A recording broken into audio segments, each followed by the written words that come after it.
Alright. Bismillahirrahmanirrahim. Assalamualaikum warahmatullahi wabarakatuh. And a very good morning to everyone.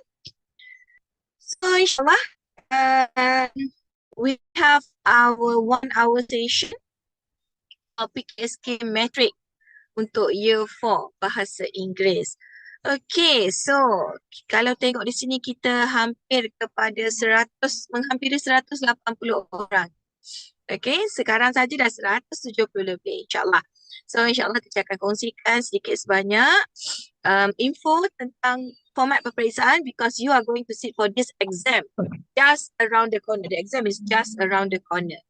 Okay, jadi insyaAllah kita akan kongsikan dalam masa 1 jam ini dengan beberapa perkara penting untuk you all tahu. Cuma teacher maklumkan awal-awal dalam masa 1 jam ni kita tak sempat nak cover semua. Tapi insyaAllah kita akan cover 1 ataupun 2 parts yang penting dahulu.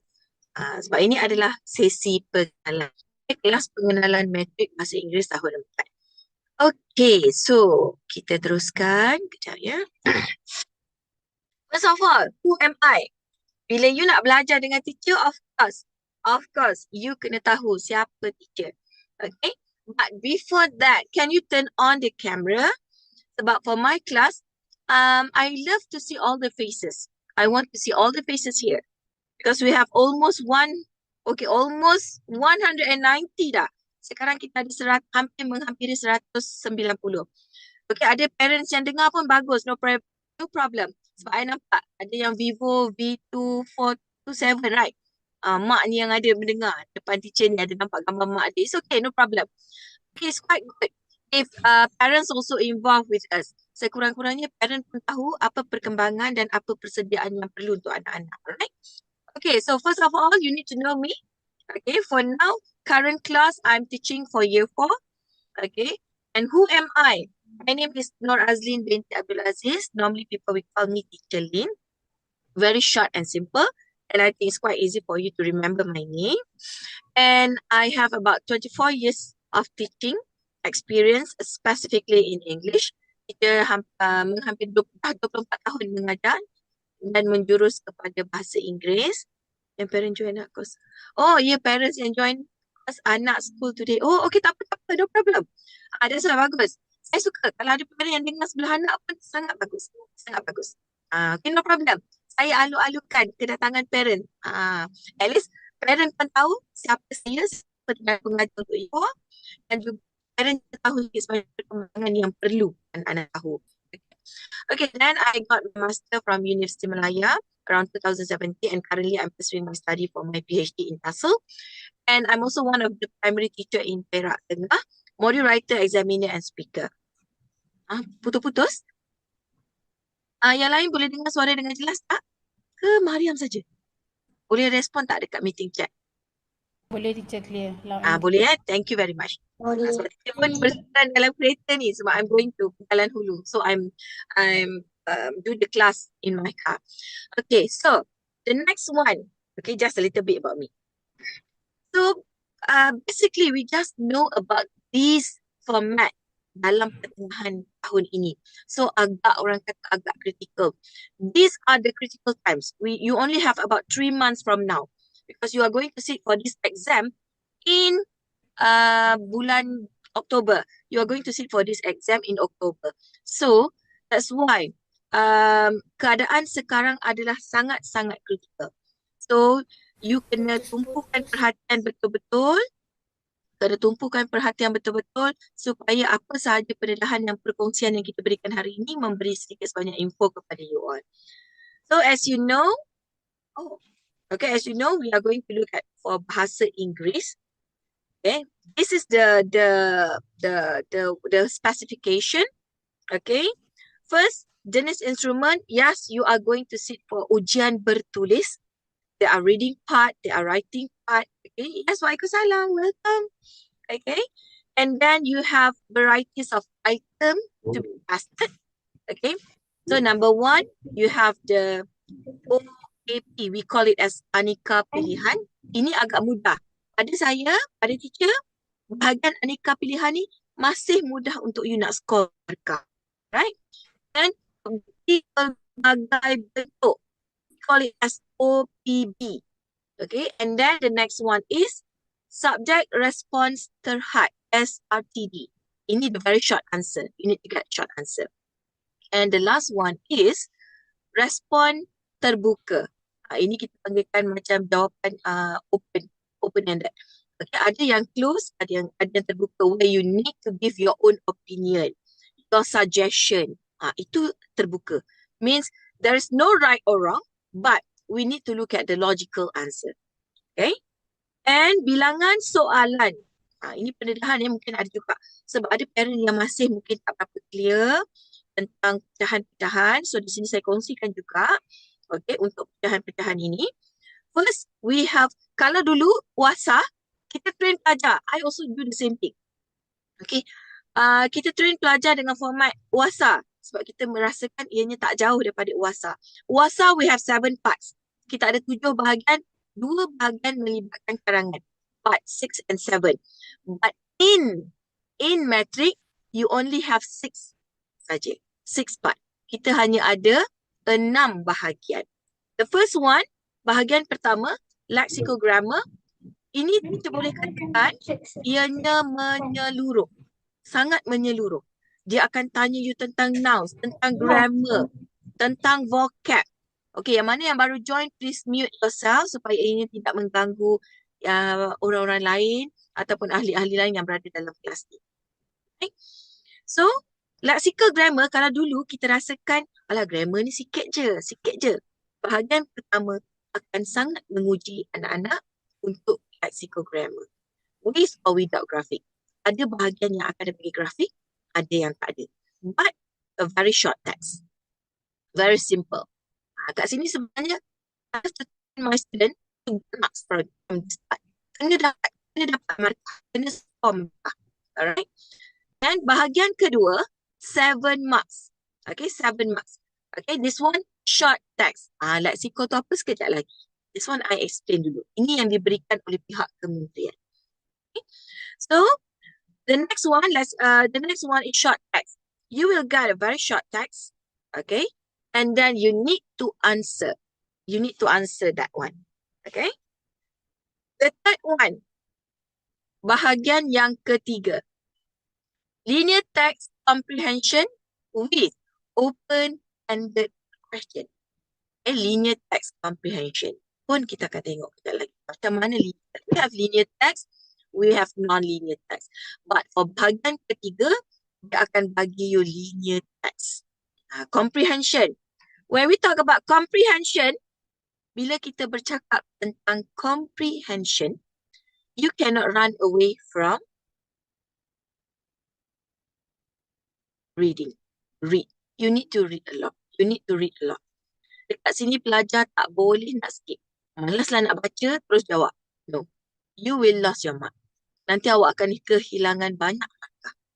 So, part 3, part 4, you need to read a lot because you are going to get 2 comprehension text. You akan dapat 2 comprehension text.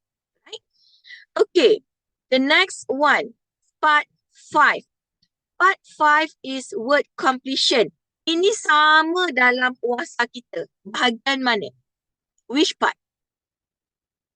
Bahagian? Spelling. Spelling. Okay. Part 5, dalam UASA juga part 5. Okay. UASA and metric got the same. Okay. Word completion with or without graphic. Dia akan minta you all teka apakah ejaan. So kat sini you kena tahu how to spell the word. And the last one is bahagian 6, 15 marks, guided writing with graphic. Guided writing with graphic. Kenapa dikatakan guided writing? You will get a picture and then you need to answer 2 things. Either one, number 1, maybe you need to give suggestion. You need to give your answer either yes or no. And then you need to justify kenapa awak memberi alasan tersebut. Kenapa awak katakan iya. Ataupun maybe they will ask you to give any suggestion. cadangan. Jadi kat sini yang kita kena banyak CCTS. Sini yang teacher katakan agak susah dan juga bahagian ini juga agak susah. Dua bahagian ni. Okay. Linear kejap lagi kita akan tengok. Okay, kejap lagi kita akan tengok. Hi teacher, want to ask for bahagian 6 akan ada email format? No! Email tu dah tutup cerita dah. Email tu untuk WhatsApp. Okay? Untuk WhatsApp, yes. But now, you don't have any email. Tak ada dah email-email yang nak dihafal. Tak ada dah dia salutation, tak ada dah content, tak ada dah closure. No. Kita dah tutup buku dah pasal email. Okay? Because you are going to focus on totally different. Next. So here the total mark is 50. Okay, the construct. Kenapa pentingnya construct? Ada ke kalau matrik? No lah. You are going to focus only one. Kita tak akan bagi you dua exam. WASA dah tutup buku. WASA tidak ada kena-mengena dengan year 4. Year 4 you need to focus on matrik only. Sebab you dah ada standardized date. Okay, so you kena ikut. Iman Tihani, tolong mute yourself. Sebab you on. Teacher takut teacher tak mampu nak mute semua orang. Because we almost have 300 student. Okay. 300 student. Okay. So for the construct, apa yang diuji? Apa yang diuji? Ini kita katakan construct. Apa yang diuji? Your reading skills. Okay. And then you punya kefahaman. Tahap kefahaman you. How you apply. Dekat sini yang dikatakan dalam bahagian 6 agak ketara. Apply, application. Menganalisis. You need to analyze. You need to analyze the question. Okay, and then macam mana dari segi penilaian. Kemahiran menulis, aplikasi, analisis, menilai dan pengetahuan sistem bahasa. Okay. The time given to you is only 1 hour and 15 minutes. 1 jam 15 minit. And cakupan konteks, you boleh tengok. Of course, dia tak akan lari daripada standard kurikulum kita. Okay. SP, standard pembelajaran yang terdapat dalam DSKP. DSKP stand for Document Standard Curriculum and Pentaksiran. This is what we call DSKP. So, jangan kata, ni tak pernah belajar pun, cikgu tak ajar pun. No. Everything that you are going to be tested is something that ada dalam DSKP. Okay. Apa yang dikatakan tentang aras kesukaran? Aras kesukaran A1 to A2 ni adalah laras bahasa. Biasanya soalan-soalan akan diberikan antara pemilihan perkataan diberikan antara A1 to A2. Paling tinggi A2. Okay, so tidaklah terlalu susah, especially for you for student. Okay. Alright. Kaedah penskoran kita akan tengok kepada yang diberikan markah direct, 1 mark, analytical and holistic. Holistic adalah dilihat secara menyeluruh. Okay, menyeluruh. Okay, next. Okay, this is what we call metrik pembelajaran tahun 4. The time given, 1 hour and 15 minutes. You need to know sistem bahasa. Kemahiran membaca sangat penting. Kemahiran menilai, aplikasi dan sebagainya. Aspek kemahiran ini yang kita bincangkan tadi. Okay, aras kesukaran. We have balance. Kita ada balance. First, kita ada rendah, kita ada sederhana dan kita juga ada tinggi. Aras tinggi, this is what we call, you need to think more. Or maybe sometimes we can call it as hot. High order thinking skill. Kemahiran berfikir yang agak tinggi sedikit. Alright? Okay, next. Ini penting. Kalau ada mak ayah yang sama dengan teacher hari ni, ini sangat penting. Okay, sebab parents kena tahu jadual peperiksaan anak-anak anda. Okay, jadual peperiksaan telah dikeluarkan oleh pihak kementerian. Jadi dekat sini you kena tahu bila tarikh peperiksaan dan apa persediaan yang you kena buat. Kita kena buat sebagai parent. Okay, jadi ini sangat penting. Okay, teacher akan sharekan. Ya, teacher sharekan.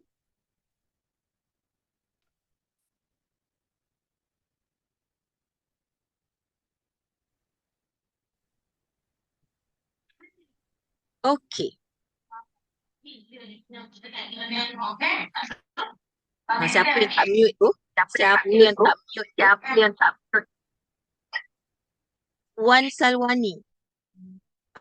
Okay. So this is the what we call it schedule for the exam. Okay. Ini yang telah ada berapa subjek. Sama juga. Subjek you all sama. Okay, subjek tetap sama. Ada bahasa Melayu, sains, bahasa Inggeris, matematik. Tetapi teacher tak fokus pada yang lain sebab nanti cikgu lain akan terangkan. Teacher hanya fokus kepada bahasa Inggeris sahaja. Okay, so if you look at this jadual metrik pembelajaran tahun 4, you are going to sit for this exam pada bila? On Tuesday. Okay, 6 Oktober 2026. Tolong catat tarikh ini. Okay, setakat ni kita tidak tahu ada perubahan apa-apa. Tapi ini jadual yang telah diberikan oleh pihak kementerian. Sebab you are going to be to sit for standardized exam. Okay, apa yang difahamkan, ujian ini adalah ujian selaras. Sebab tu semua pelajar, okay, all the student will sit for the exam on 6 October 2026. Okay. Vivo, please mute. Sebabnya kena mute sebab kita dah menghampiri 300 orang. 300 orang. Okay. So, first, alamak, putus-putus ke? Yang lain pun sama ke? Putus-putus ke dengan suara teacher? Sebab rasa line full. Putus. Hai. Putus. Sekejap. Putus. Sebabnya line full. Putus. Sekejap ya. You cakap putus ke? Selalu putus. Putus. Sekejap.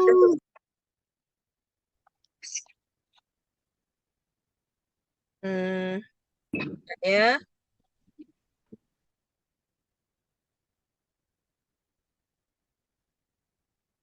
Sebab kalau ikutkan ada yang cakap jelas. Sebab teacher dah full dah sini. Jelas, Jelas sedikit. Jelas sedikit. Jelas sedikit. Alamak. Macam mana teacher nak tolong? Sekali dah jelas sikit. Okay. Sebabnya kalau ikut line teacher full. Kalau ikutkan line teacher memang full. Sorry teacher cuba yang semampu boleh. Okay. So, bila kita tengok kepada jadual, pastikan persediaan bermula daripada 6 Oktober. You are going to sit for bahasa Melayu first, 1 hour and 50 minutes, and then you will get a few minutes gap, and then followed by bahasa Inggeris for 1 hour and 15 minutes. 1 hour and 15 minutes. Dah ujian matrik. Apa dia? Teacher tiba-tiba dah dengar suara luar. Okay. So, jelas harap-harap jelas Okay, next. Ini yang kita katakan jadual. Sekejap teacher cuba tukar hotspot sekejap ya.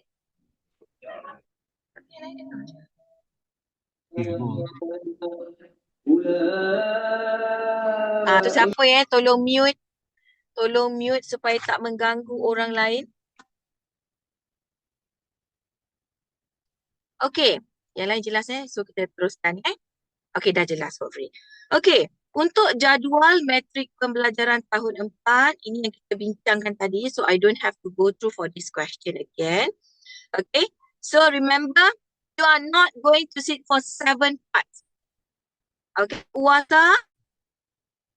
Yes, you have 7 parts. But for metric, only 6 parts. Hanya 6 bahagian sahaja. 6 bahagian sahaja. Okay. So macam kita bincangkan tadi, bahagian 1, bahagian 2, bahagian 3. Dekat mana bahagian karangan? Bahagian 6. This is the writing part. Ini bahagian penulisan. Okay. Okay, now we are going to look at the format and to look at the item. Okay. First of all, soalan ini bagi teacher tak susah. Kenapa?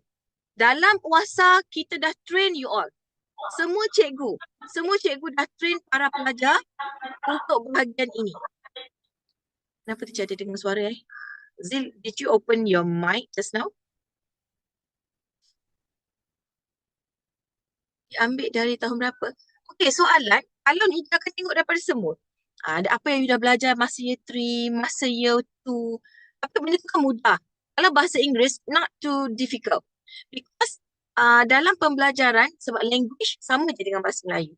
Kita tetap belajar tata bahasa, kita tetap belajar vocab dan sebagainya. Cuma kita akan makin tinggi aras kita. Tapi kalau sains dengan matematik, you akan belajar different topic. Every year you will learn different topic. Bahasa Melayu and bahasa Inggeris okey lagi. Okay. Untuk part 1, we look at part 1. Okay, part 1 you akan tengok kepada dia akan bagi stimulus. Stimulus ni dalam bentuk ni. Gambar. Okay, stimulus dalam bentuk gambar. Okay, apa contohnya? Kenapa yang ni? Ini senang.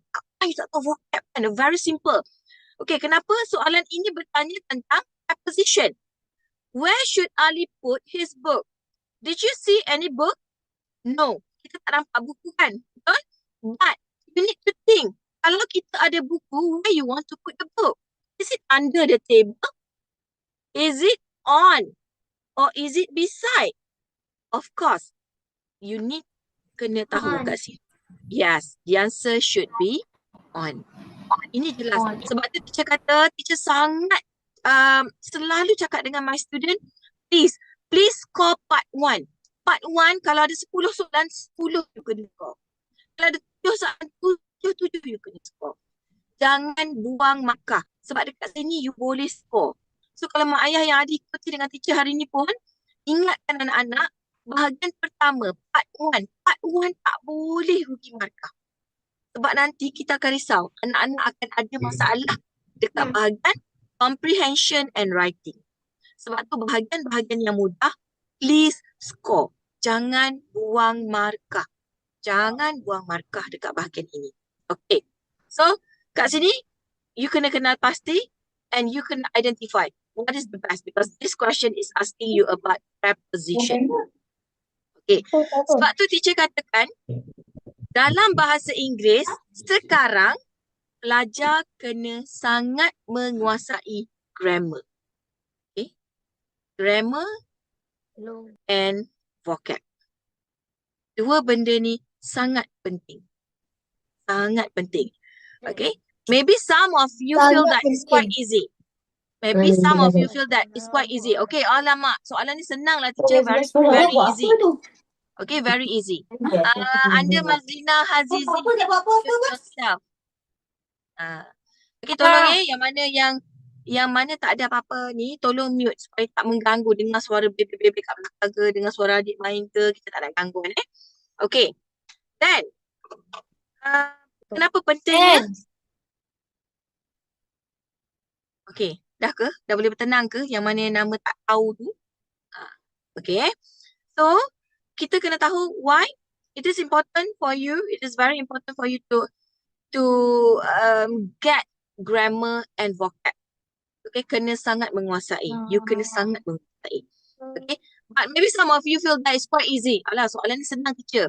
But remember, in my class right now, I have about 326 listener, viewer. Kita ada 300 lebih pelajar. I believe that bukan semua kita berada di satu level yang sama. Am I right? Betul tak apa yang teacher cakap?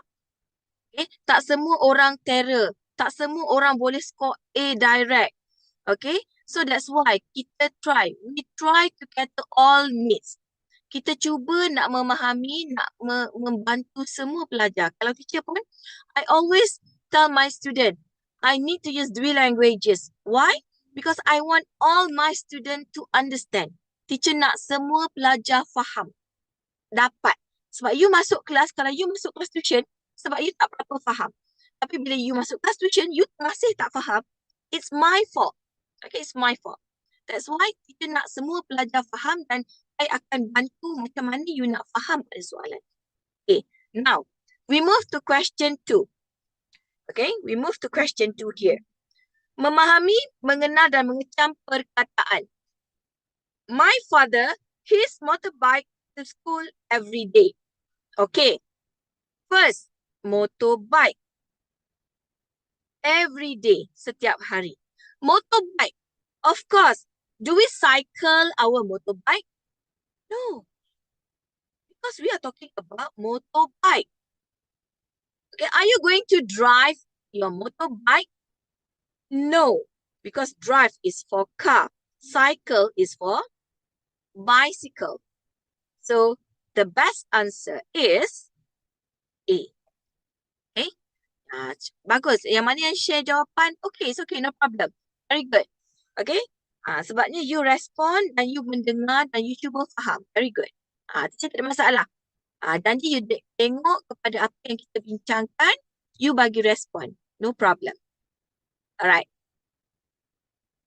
Okay, setakat boleh faham Ini baru bagi sikit je, bagi kita sikit je ni. Okay, kita teruskan lagi.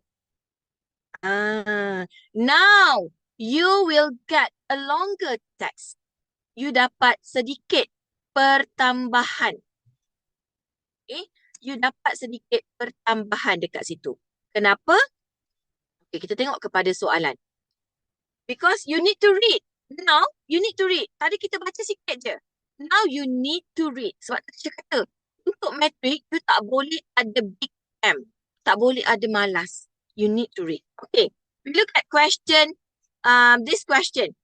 The Sun School shop. We will be opening near you. Come and buy your books and pencils from us. There will be a lot of discounts for students. See you at our shop soon. Okay, dekat sini. First, of course, you need to understand the text. Kena faham. Then, identify the information. This poster tell us about.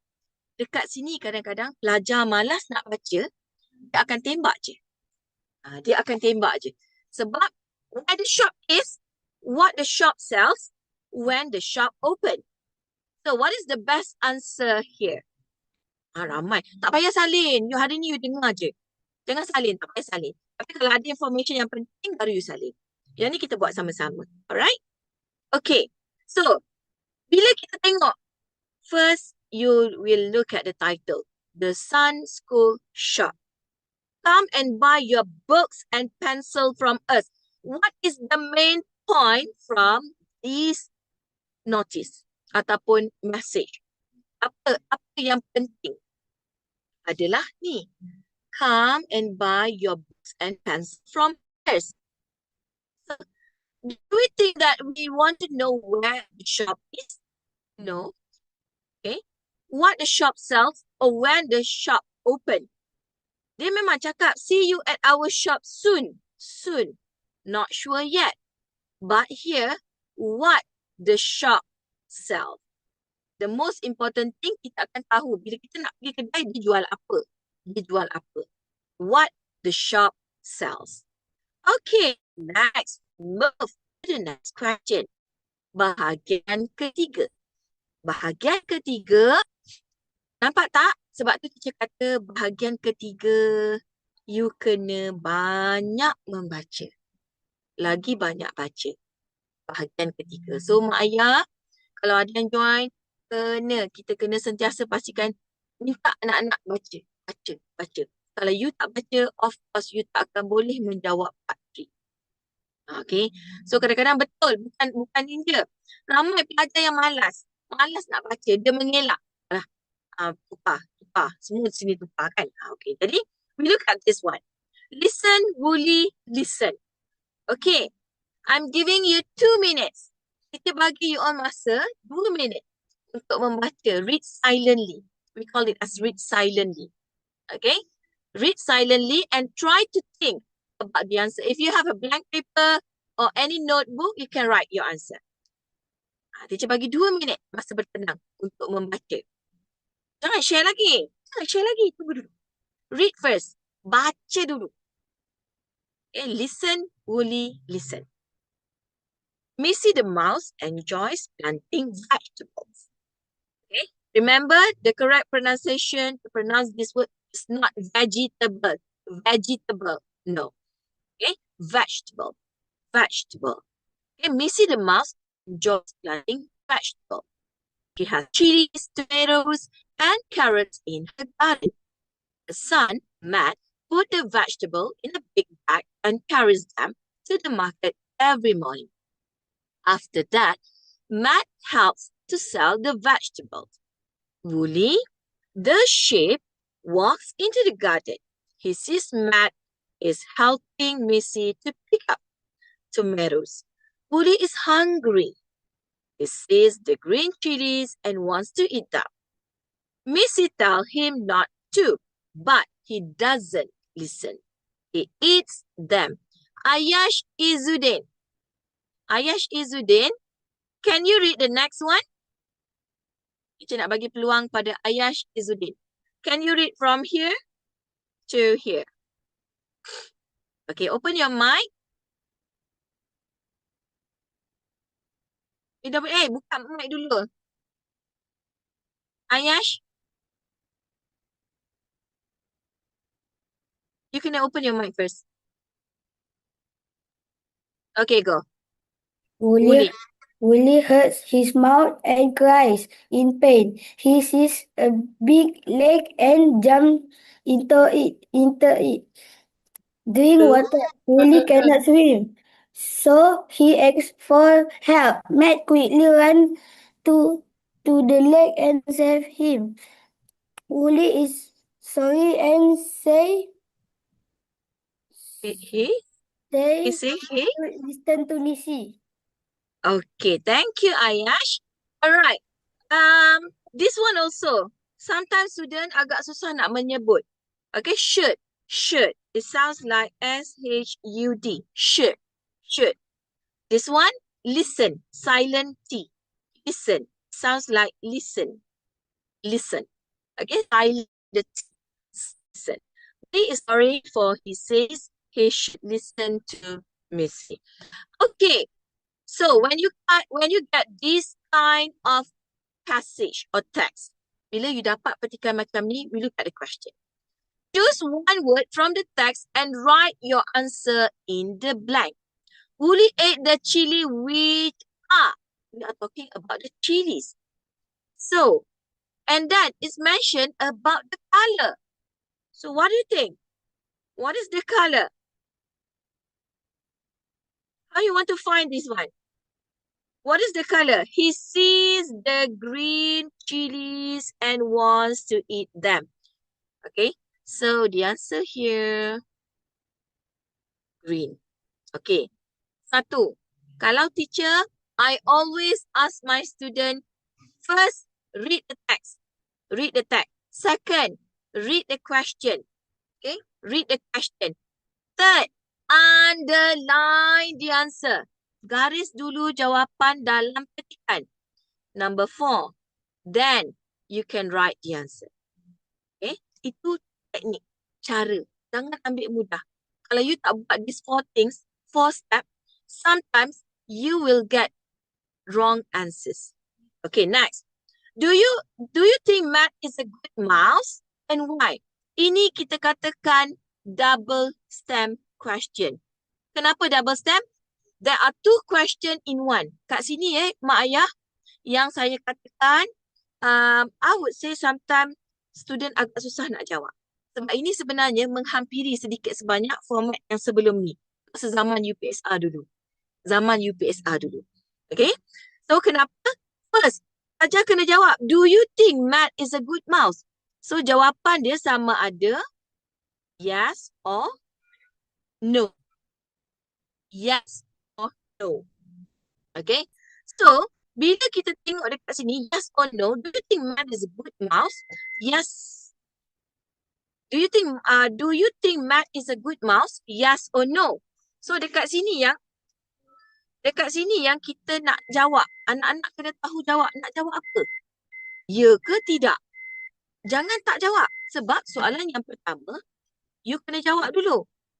So dekat sini yang pelajar kena jawab. So kalau kata yes, why? Yes. Kenapa? It is because you kena sambung. It is because ataupun yes, because, no, because you kena sambung. Dekat sini kita katakan bahagian yang for me, ini yang menganalisis dan mentafsir idea. Bukan semua pelajar faham nak jawab. Kena jawab panjang. Jawapan kena panjang je teacher. Kena jawapan panjang. Okay, dia bukan isu panjang atau pendek. Okay, it's not about the long or the short answers. But how you answer the question. Ingat, ini kita panggil double stamp question. Bila double stamp question, you kena hati-hati. Kena baca betul-betul. Yes, it is because he saved Wooly from drowning in the lake. Yes, very good, Ardani Mikael. If you get that kind of answers, very good. Tetapi tak semua pelajar mampu nak jawab macam tu. Okay? So, bila dalam keadaan macam ni, ingat, ada dua soalan dalam satu soalan. Soalan yang pertama jawab dulu. If you think yes, you just write yes. Okay? Biasanya soalan macam ni dia akan bagi 2 marks. 2 marks. Yes, because he likes to have. Okay, very good. Jawab simple pun tak apa. Okay, kejap. Kita ada terbaca tadi dalam. Kalau tulis, ya, apa? Yes, it is because Matt saved Wooly life. Boleh? Jawapan tak semestinya nak fully panjang. Yes, Matt is a good mouse because he saved Wooly. Very good. Okay, yang tulis atas nama Samsung T730. Okay. So, sebab kita cakapkan, kita tak semestinya nak perlu ayat yang panjang. But, you need to answer direct to the question. Direct to the question. Okay, ini bahagian part 3. Kita baru pengenalan ni. Okay. Part 4. Part 4. Again, reading part. Reading part. Sebab tu teacher katakan, you tak boleh nak lari. Tak boleh. Okay. Anda siapa ya teacher nak bagi peluang pula nak baca? Aisyah. Aisyah. Boleh dengar suara teacher tak? Aisyah yang pakai tudung hitam. Kan ramai pula Aisyah dalam. Okay, Aisyah, can you read for Mike? Okay, go Aisyah.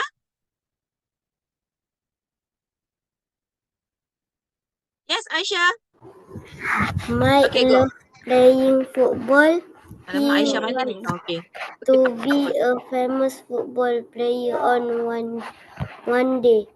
Every one day he Every goes Monday, sebut betul. Every Monday, not every Monday. Every Monday.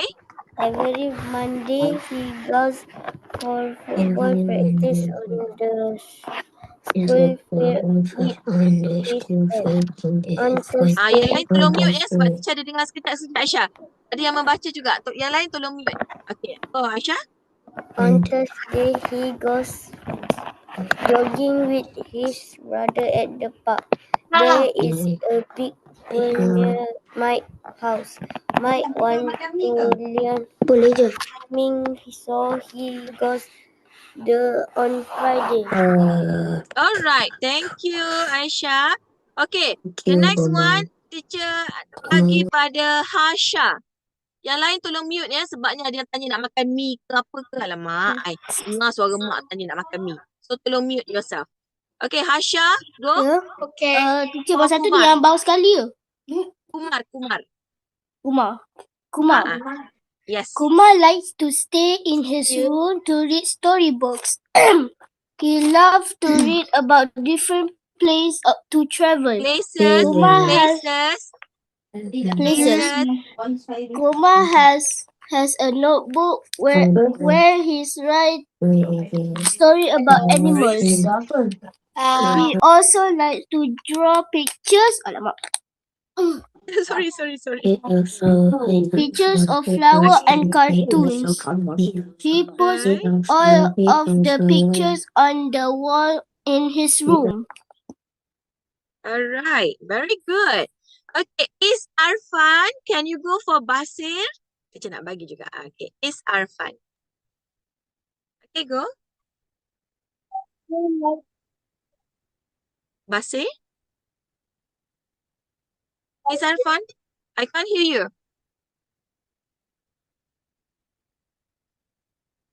Is it okay for you? Alamak, tak dengar lah. Is Arfan? Okay, teacher pass Aisyah Mardia, can you read for Basir? Aisyah Mardia? Okay, go. Basir likes to play chess. It is his favorite game. On Fridays, he plays chess with his friend. Basir is the best player in his school. Yang lain tolong diam. Sometimes he goes to the library with his brother on Tuesdays. They read some books and do their homework there. Basir helped his father to wash his car every Sunday morning. Very good, Aisyah Mardia. Congrats to you. Okay, thank you for all the readers.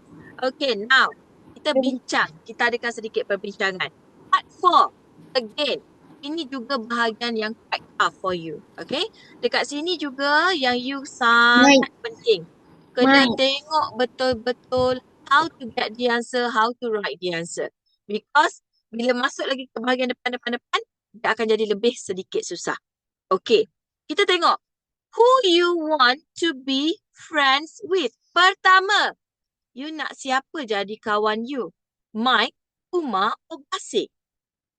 First, you need to put the name. Siapa? And then, the second one, your reason. Okay, kita ada tengok. Umar, because he likes the things that I like. Oh, okay. What else? Kat sini, you kena pilih. There is no right or wrong because it's open question. Terpulang. Kalau you rasa you want to be friend with Mike, but why? You need to give reason. Pertama, letak dulu satu nama. If you want to put Mike, why? Because I like playing football too, for example. Okay? If you want to put Basir, why you put Basir?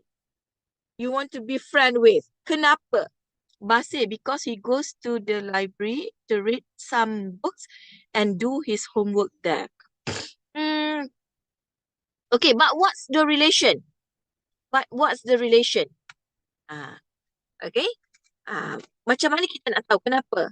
Apa lagi jawapan yang lain? Itu boleh share kan? Kita boleh tengok dekat meeting chat. I want to be friend with all people. Alamak, tak boleh. If you answer all, I think you need to choose one. Sebab dia dah suruh. Who you want to be friends with? Sebaiknya pilih satu. Selamat. Nak selamat. Kalau teacher lah, kita tak tahu betul salah kan kalau nak pilih semua. Tetapi, I think to be on the safe side, you need to choose one. Pilih satu. Basir because he likes to help. Okay. Basir because I can play with, okay, with he a chess. Itu kena betul kan. Sebab tu teacher katakan, pronounce. Kata ganti nama kena betul. I want to be friend with Basir because he likes to play chess. Like me. And, okay. Yang ada jawab and tak boleh mula lepas noktah. Kena hati-hati. I want to be friend with Basir because he is smart and I want to be smart like him. Okay, that's why. Okay. You have a strong reason. Very good. Kumar, because I like to read books in the library. Okay. Kalau Kumar, you look at the point, he loves to read books. So, maybe you boleh cakap, I choose, okay, Kumar because I can go to the library and read many books with him. Boleh. Okay, boleh membaca sama dengan dia. Ataupun you can exchange book with him pun boleh. So, Mike because he likes to play football like me. Okay, very good. Ali Ahras Shah. Okay. Satu soalan. Okay, bila soalan yang double stamp macam ni, biasanya 2 markah. 2 marks. Okay, this is what we call double stamp question. Okay, double stamp question. Okay. I want to be friend with Basir. It is because, okay, satu lagi. Ash. I suka cara you jawab. I want to be friend with Basir. Contoh, dia jawab, kita ambil jawapan kawan kita tadi. I like to be friend with Basir. Okay, then dia letak noktah. Then dia cakap kenapa? It is because, okay, apa-apa alasan. Ini boleh, betul. Or, to make it short, okay, dia kata give your reason. You want to choose kan? Okay, so I choose Basir because kenapa? Pun boleh. Alright. So ini cara jawapan. Cuma siapa yang you nak pilih? There's no right or wrong because you need to give your justification. You kena bagi alasan kenapa. Okay. Basir because I like chess. Boleh? Nurul Syakira. Kalau you nak tulis Basir because I like to play chess too. Tambahkan too juga. Saya juga suka bermain chess. Boleh. Boleh. Okay. So nampak kalau soalan macam ni ada pelbagai cara untuk jawab. Kalau untuk pelajar yang lemah, kita tak galak tulis panjang-panjang. Okay. Teacher tak galak. Teacher boleh bola sepak football ke? Football. Kita tengok kalau dalam ni dia tulis football, you kena ikut football. Jangan you tukar soccer pula. Okay. You kena ikut apa yang disebutkan dalam teks. Alright. Okay. Sorry tau. Teacher tak boleh nak panggil semua orang untuk baca sebab kita ada berapa orang ni? Kita ada 380 orang pelajar. Macam manalah teacher nak panggil seorang-seorang nak baca. Kalau kelas teacher betul. Kalau kelas teacher ada darjah ni yang juga year 4. Sebab ini adalah kelas khusus untuk persediaan bengkel matrik. So, it's totally different. Kalau kelas teacher pada hari Isnin untuk pelajar-pelajar year 4 sahaja. Hari Isnin kita ada belajar grammar, kita ada belajar karangan dan sebagainya. That one is for Monday punya kelas. Hari Isnin, macam hari esok. Untuk year 4. So, dalam tu memang pelajar-pelajar teacher akan drill untuk baca. Kadang-kadang kita bagi teks, belajar baca. Okay. Dalam kelas hari ni, teacher tak mampu nak panggil semua orang sebab kita ada 383 orang pelajar. Right? Okay, kita sambung. Teacher masa dah tak banyak dah. Okay. Part 5. Part 5 nampak simple. Tetapi masih ramai pelajar yang tak boleh nak eja dengan betul. So that, do you agree with me? Tak cakap. Contoh paling mudah.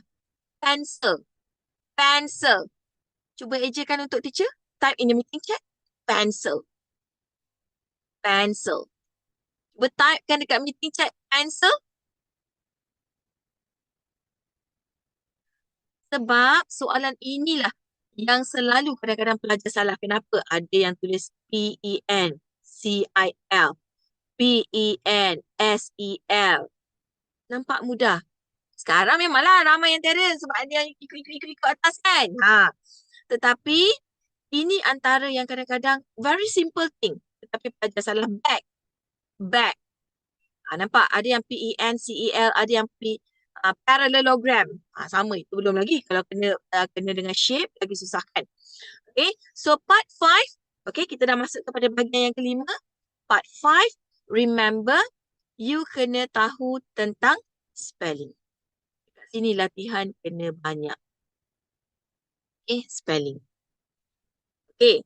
So people wear this to keep their feet warm. Of course, kita kena tahu. The spelling is socks. Okay. People wear this on their head on a sunny day. What is it? This is a hat. Number 3. You wear this on your hand to tell time. Jangan pergi tulis clock. Amboi, janganlah tulis Rolex. Itu brand. Dia siap tulis Rolex lagi. Okay? Tak. So, jangan tulis ini. Sebab ada pelajar yang tak tahu antara clock dengan watch. Clock yang dekat mana? Where's the clock? Clock yang dekat mana? Yang dekat rumah tu kita panggil clock. Yang dekat dinding clock. But this one is watch. Okay, watch. Jam tangan.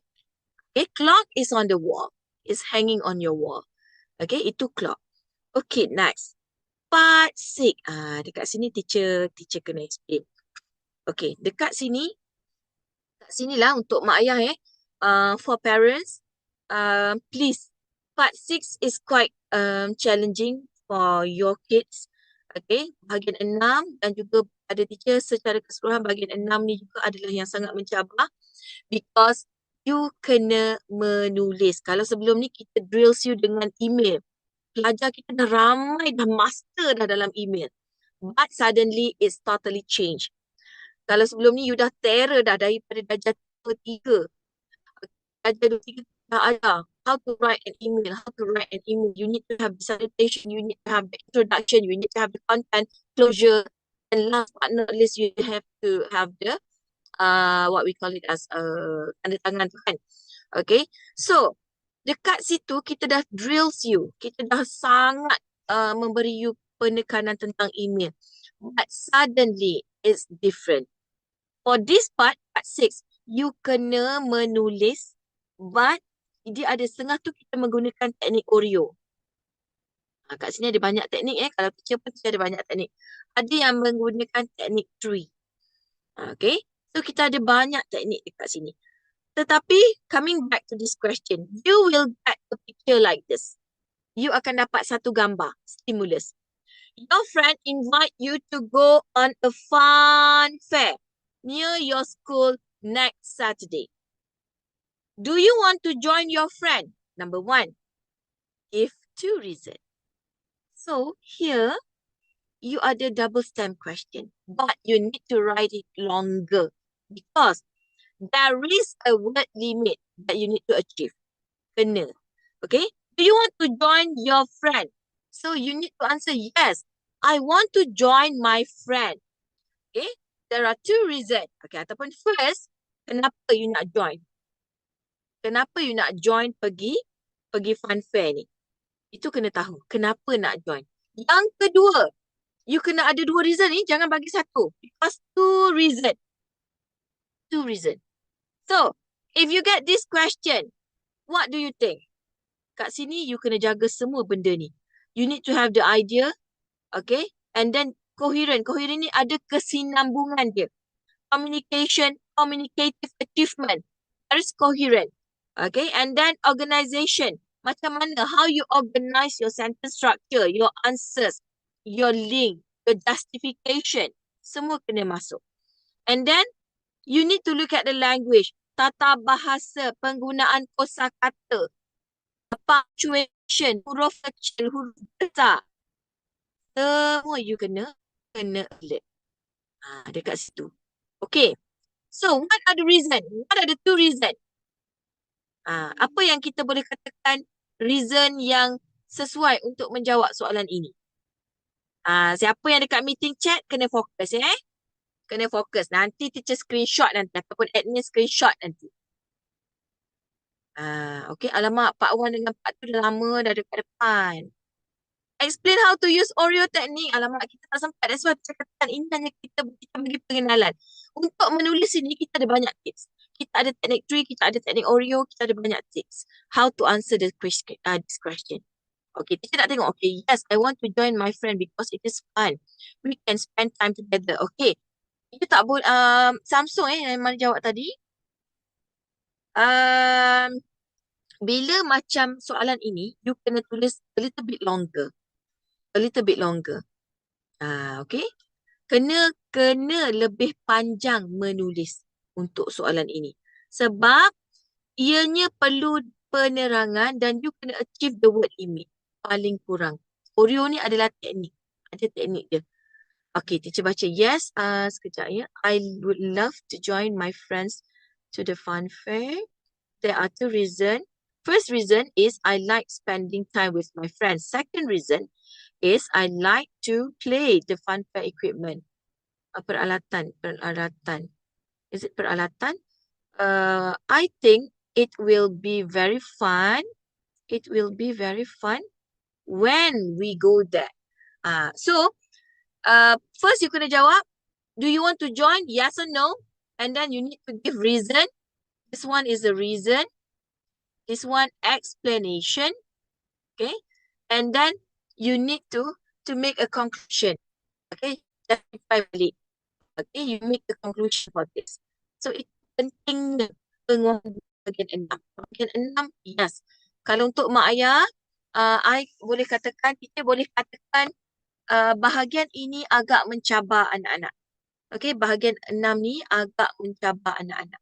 Sebab tu kita katakan kita kena ada penguasaan yang baik untuk bahagian 6. Bahagian 6, bahagian karangan bukan sesuatu yang mudah. Okay, bahagian 6 tu bukan sesuatu yang mudah. Jadi kat situ kena tengok betul-betul macam mana kita nak melatih anak-anak ni menguasai bahagian-bahagian yang sukar. Bahagian-bahagian yang sukar. Sebab tu kita katakan Sebab tu kita katakan tadi, untuk bahagian dalam kertas peperiksaan ini, dalam ujian matrik ni, ada beberapa bahagian yang pelajar kena skor awal. Contoh macam teacher katakan tadi, part 1. Part 1 tu kena skor supaya you tak hilang banyak markah. Sebab kita tahu bahagian 6 dan juga bahagian ini, bahagian 3 dengan bahagian 4 ni adalah kawasan yang susah. So, dekat mana yang pelajar kena skor? Part 1, part 2. Dua bahagian ni jangan buang markah. Sebab part 3, part 4 and part 6. 3 bahagian ni ada soalan-soalan yang mencabar. Ada soalan-soalan yang mencabar. Yes, Ash. Ash ni my student, year 4. Dia join juga kelas hari ni. Sebab ada juga yang teacher tengok dekat sini, ada pelajar-pelajar dari kelas teacher pada hari Isnin. Kelas teacher hari Isnin adalah kelas tahun 4. Tetapi ini adalah betul-betul khusus hanya untuk persediaan matrik sahaja. Okay. Tetapi ingat, matrik ujian is a part. Okay, is one part dalam sistem pembelajaran tahun 4. Tetapi pembelajaran berterusan, you kena tahu grammar, you kena kuasai vocab, kena banyak membaca. Itu antara aspek-aspek penting dalam tahun 4. You kena start dah daripada sekarang. Dah tak ada honeymoon year dah. Dah tak ada masa untuk santai-santai, tak. Okay, sebab kita dah tahu tadi kan, kalau kita tengok tarikh peperiksaan bila? Ni. 6 Oktober. 6 Oktober. So, today is already 19 Julai. 19 Julai. Okay. Teacher, apa jadi kalau gagal exam? Alamak, kenapa? Why you need to think about the failure first? Kenapa nak fikir tentang gagal dulu? Okay. Kalau gagal, tetap you boleh naik darjah 5. Tak adalah pula sistem pendidikan. Okay, pelajar gagal, you tak boleh naik darjah 5. Still can go to year 5. Tapi rugilah. Kan? Rugilah. Ziad, kena jaga bahasa dekat situ. Ziad kena jaga bahasa. Nanti admin boleh screenshot and inform je parent nanti. Kalau ada benda-benda yang tak sepatutnya ditulis, nanti kena inform nanti. Exceed 50 word, potong markah ke? Okey, kalau berdasarkan apa yang kita pernah buat sebelum ni, kalau setakat sikit-sikit tu dimaafkan. Dimaafkan. Okay, macam setakat 2-3 perkataan tu, that's okay. Okay, tetapi janganlah sampai 15 patah perlebihan. No. You kena tahu macam mana nak balance kan. Okay, you need to know how to balance. Yang lain tu rasanya tak ada isu sangat. Okay. So itulah sedikit sebanyak. Sebab kita tak akan sempat nak cover semua benda dalam satu hari. Okay, dalam satu hari ni kita tak akan sempat nak cover semua benda dalam satu hari. Okay, jadi teacher rasa itu sahaja pendedahan ataupun sedikit perkongsian tentang format matrik punya exam. InsyaAllah orang kata kalau untuk matrik ni sebenarnya kita kena ada kelas yang khas. Hari ni hanya pendedahan what is the exam all about. Macam mana pendedahan tentang format peperiksaan. Sebab tu teacher tekankan, frankly speaking, okay, untuk mak ayah yang mana ada dekat sini, teacher rasakan kalau saya sebagai seorang cikgu, saya rasakan bendanya bukan sesuatu yang mudah. So anak kena bersedia dari sekarang. Okay, anak kena bersedia dari sekarang. Sebab kita dah tak ada cukup masa dah. Bulan 7, 8, 9, 10. Kita hanya ada 2 bulan lebih sahaja. So kena banyak latitude, kena banyak persediaan how to answer this exam format. And then at the same time, improve your vocab, improve your grammar. Alright? So I think that's all. Thank you very much everyone. Semoga sedikit sebanyak perkongsian saya hari ini memberi percabahan, memberi pendedahan dan juga you dapat open your mind macam mana bentuk format peperiksaan yang sebenar. Alright? So insyaAllah sekiranya ada rezeki kita akan berjumpa lagi mungkin di slot-slot bengkel khas ataupun kelas khas untuk peperiksaan matrik sahaja. Kalau tak pun, pada siapa yang nak join untuk kelas bahasa Inggeris year 4, you boleh berhubung dengan admin sebab teacher ada kelas pada hari Isnin untuk year 4, pada hari Selasa speaking class, hari Rabu fokus to IGCSE untuk persediaan anak-anak yang darjah 6 dan nak mengambil kelas IGCSE. You can join my class every Wednesday And every Saturday, setiap hari Sabtu, hanya fokus kepada anak-anak tahun 6 sahaja. Itu sahaja 4 kelas yang terjadi di Fly High Education Center. So I think that's all for today's session. InsyaAllah, I wish you all the best. Teacher doakan semoga semuanya boleh menduduki peperiksaan metrik dengan jayanya. InsyaAllah. Alright. Okay, that's all. Thank you very much, everyone. Assalamualaikum warahmatullahi wabarakatuh.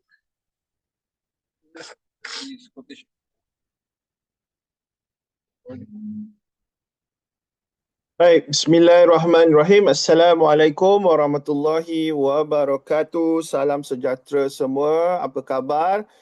Harap semua dalam keadaan baik. Jadi kita sambung lagi dalam tempoh 1 jam ini untuk subjek Bahasa Melayu tahun 4. Jadi untuk matriks pembelajaran Bahasa Melayu tahun 4 ni, ada beberapa perkongsian yang cikgu akan tunjukkan dalam tempoh 1 jam. Jadi yang mana nak ke tandas, nak minum ke dan sebagainya, tolong segerakan sebab cikgu akan mula sebentar sahaja lagi. Okey, baiklah. Untuk sesi Bahasa Melayu ni, cikgu minta kamu semua tolong berikan perhatian. Sebab banyak perkara yang cikgu nak kongsikan, terutamanya berkenaan dengan format baharu matriks pembelajaran tahun 4 Bahasa Melayu.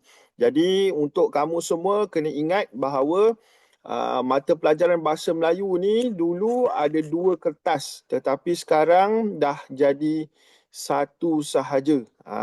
Bukan lagi 2. Maksudnya pemahaman dan juga penulisan tu hanya dibuat dalam 1 kertas sahaja. Lebih bagus bagi cikgu, lebih bagus, lebih mudah dan tak mengambil masa yang terlalu panjang. Kenapa ada matriks pembelajaran tahun 4?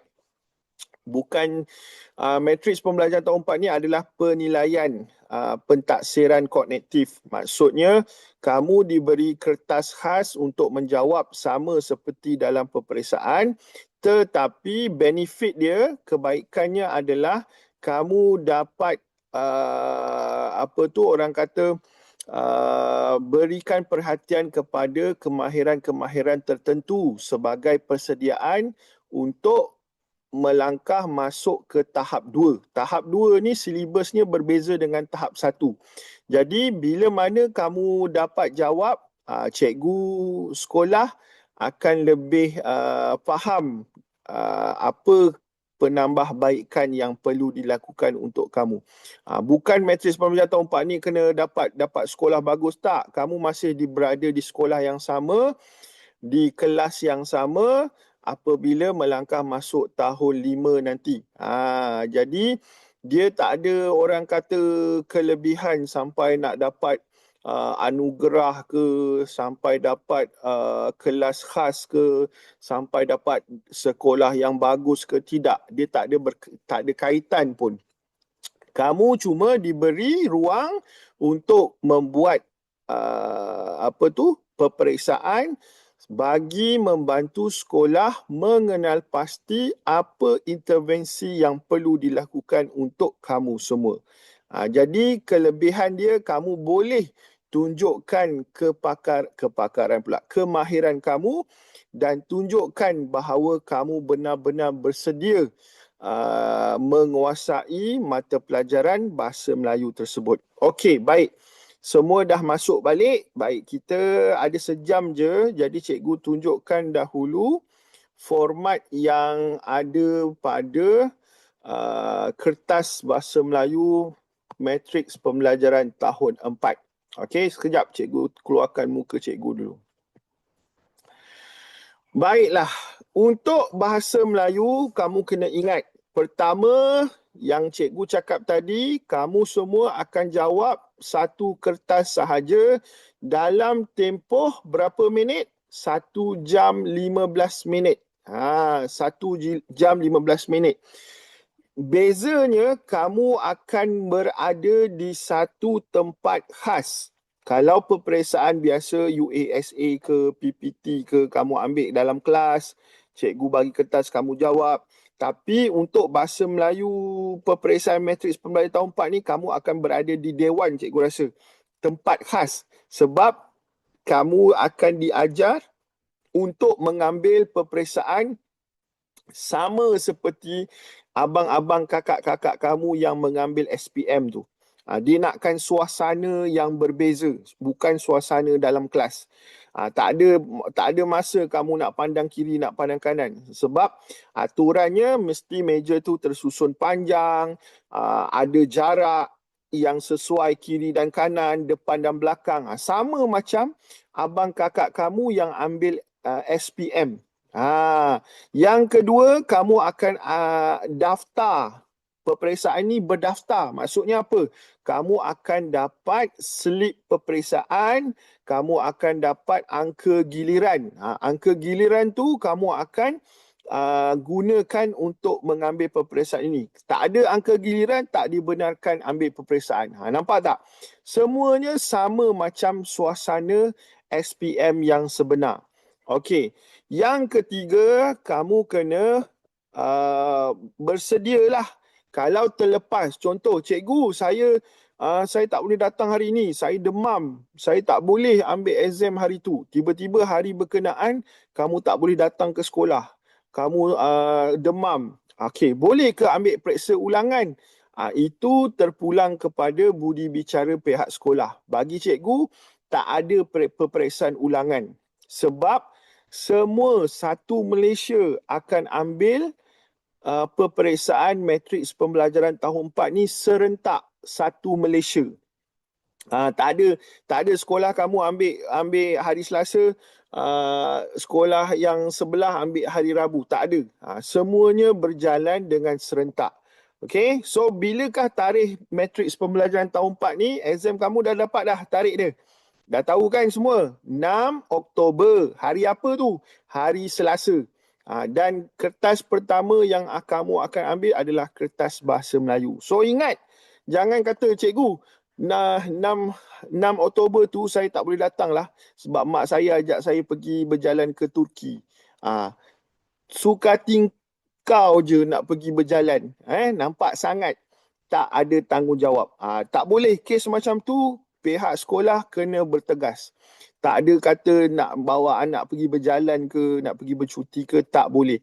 Sebab ini adalah peperiksaan KPM. Peperiksaan KPM dia menitik beratkan kepada penegasan terhadap peperiksaan. Jadi, bila dia selaras, kamu kena ikut, kena akur. Okey? Baik, cikgu dah terangkan serba sedikit pasal matriks pembelajaran ni. Sekarang cikgu nak terus kepada format pula. Okey, kalau format, kamu kena ingat ada beberapa format yang kamu kena faham dulu. Kandungan format bahasa Melayu ni. Dalam peperiksaan bahasa Melayu, tempohnya adalah 1 jam 15 minit. Okey, ada pecahan kepada 4 bahagian. Okey, bahagian pertama ialah bahagian A, yang menyumbang kepada 10 markah. Okey, 10 markah tu bermaksud 10 soalan. 5 minit cikgu rasa dah boleh siap dah. Itu kalau budak yang cepat lah. 5 hingga 7 minit bagi cikgu untuk bahagian A dah boleh siap. Sebab apa? Sebab dia ada cuma 10 soalan je. Dan markahnya 10 markah. Soalannya ada 10 soalan. 6 ialah soalan tata bahasa. Lagi 4 tu ialah soalan pemahaman petikan. Okey? Dah faham Clear kat situ? Semua soalan bahagian A ni ialah soalan objektif aneka pilihan. Soalan ABC. Soalan ABC. So kamu cikgu rasa untuk tata bahasa ni satu kerugian kalau kamu jawab salah. Sebab soalannya tak banyak. Tetapi kamu kena praktis. Kadang-kadang sebab yang senang itulah selalu salah. Okey, tata bahasa ni ialah satu soalan yang perlu buat latihan setiap hari. Sebab kita tak tahu apa bentuk soalan yang akan ditanya. Simpulan bahasa ke, peribahasa ke, kata adjektif ke, kata nama ke, kata ganda ke, semua soalan itu boleh dimasukkan dalam peperiksaan. Bagi cikgu, tak ada masalah untuk skor 10 markah. Jadi satu kerugian kalau kamu jawab satu salah pun satu kerugian. Kerana apa? Sebab bahagian inilah yang akan menyokong kamu untuk mendapat A dalam peperiksaan. Kalau bahagian A kamu banyak salah, susah nak dapat A. Kita sekarang fokus kita adalah untuk skor A. Kata cikgu saya lulus je dah lah. Tak boleh. Kita nak cipta rekod. Bila sekolah tahu, budak ni, si Amin ni dapat A dalam peperiksaan. Mesti boleh dapat TP6 dalam PBD. Kita kena target. Pertama, matriks pembelajaran tahun 4 ni kamu kena skor A. Yang kedua, PBD. Bila matriks pembelajaran kamu dapat A, automatik cikgu akan nilai kamu untuk tahap penguasaan pula dalam PBD. So, target juga TP6. Kalau kamu dapat B, macam mana dapat TP6? Dia akan berkait. Walaupun penilaian matriks pembelajaran ini hanya sebahagian daripada pentaksiran PBD, iaitu pentaksiran kognitif. So, mak ayah cuba fahamkan. Okey, jangan orang kata terlalu menekankan sangat kepada matriks pembelajaran tahun 4 semata-mata, kerana pentaksiran yang paling besar adalah PBD. Saya nak clearkan kat sini untuk mak ayah. Pentaksiran ataupun penilaian yang paling besar adalah PBD. Matriks pembelajaran tahun 4 ni adalah sebahagian daripada PBD. Jelas mak ayah? Jadi kalau matriks pembelajaran ini anak-anak skor, anak-anak dapat good result, dapat A, dia akan membantu untuk mendapat TP6 ataupun sekurang-kurangnya TP5. Okey, jelas mak ayah? Baiklah, kita pergi kepada bahagian B. Okey, bahagian B adalah pemahaman petikan dan tata bahasa. Dalam erti kata lain, soalan struktur. Soalan struktur ni apa? Soalan struktur ni dia bukannya objektif ABC. Dia adalah soalan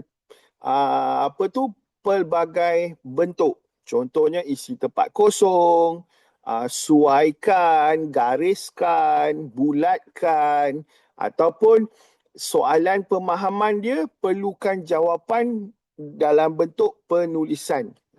Tambah lagi, dalam bahagian B ni pula, dia ada satu soalan iaitu soalan K-BYTE. Dengar mak ayah, soalan K-BYTE sangat penting sebab ramai yang tak tahu cara menulis soalan K-BYTE. Okey, dalam kelas saya sendiri, saya akan ajar tips yang mudah untuk menjawab soalan K-BYTE. Soalan K-BYTE biasanya membawa markah kepada 3 hingga 5 markah. Okey. So dalam bahagian B sendiri ada 10 markah juga, sama dengan bahagian A. Okey, jelas ya? Nanti cikgu akan tunjukkan contoh soalan. Okey, lepas ni.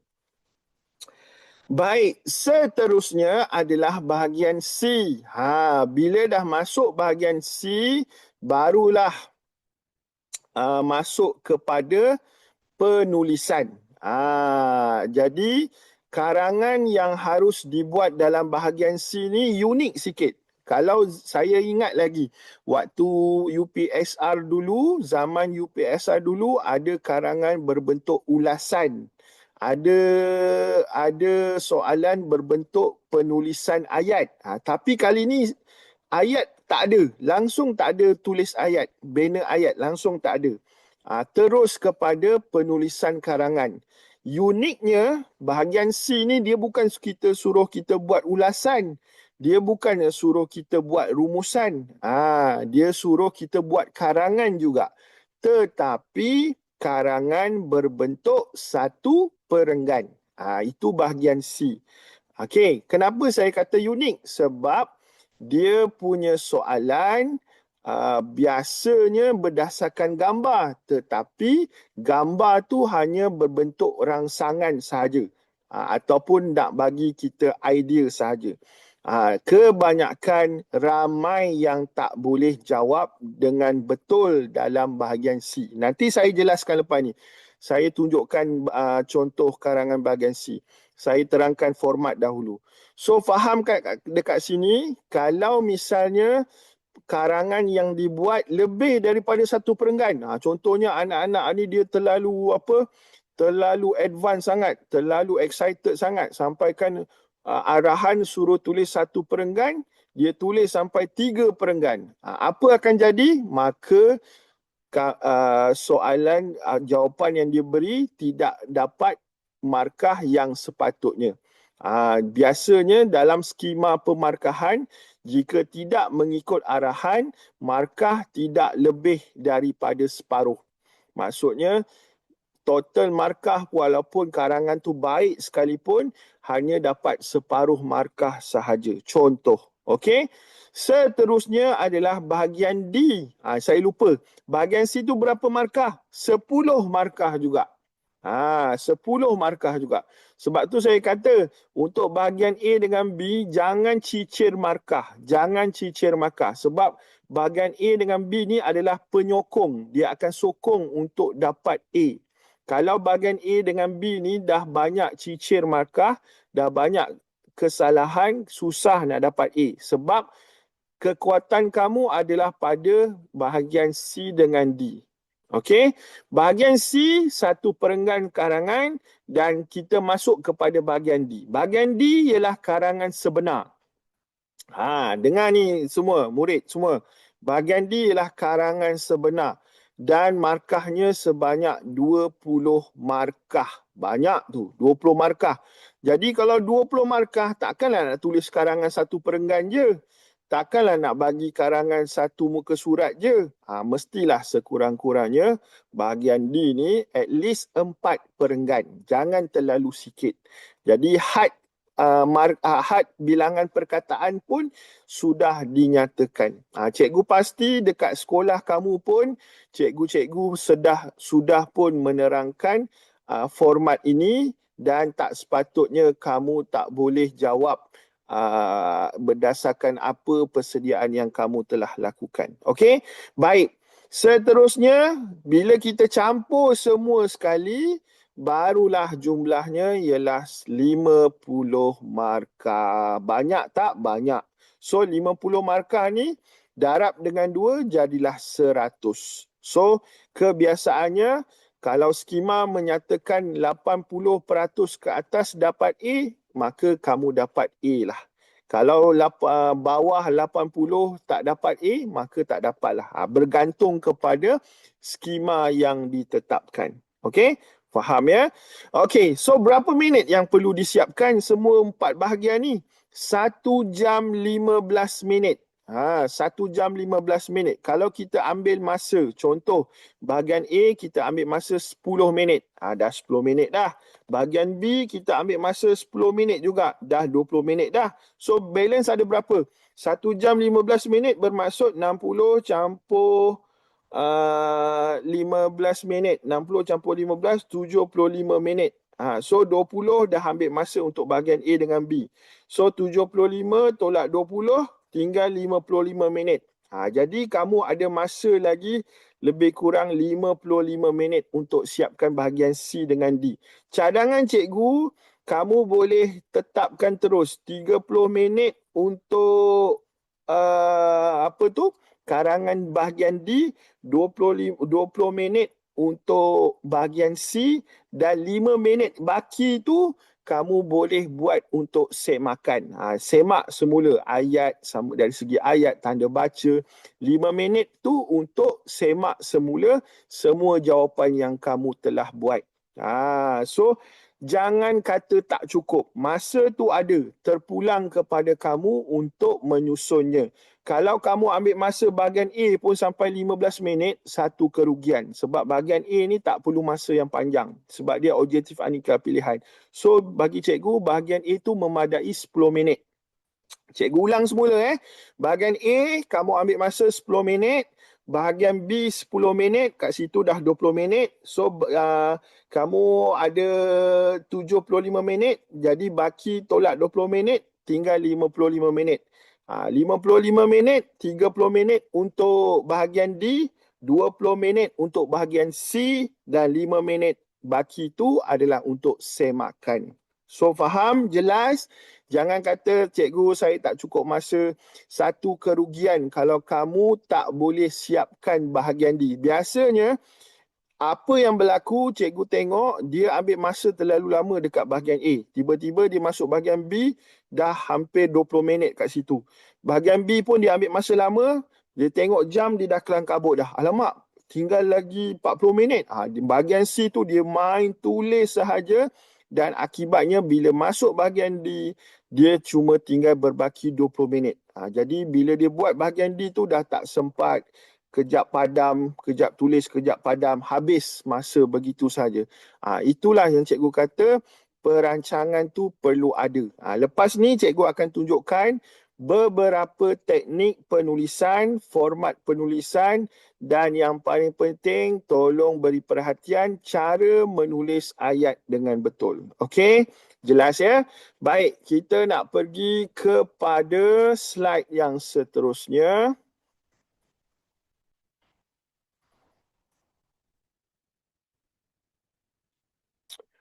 Okey, baiklah.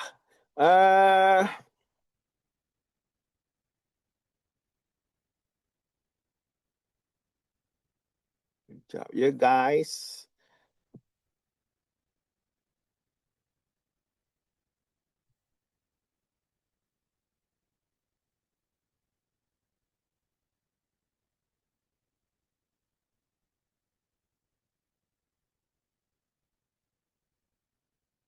Kenapa keluar macam ni? Kejap ya.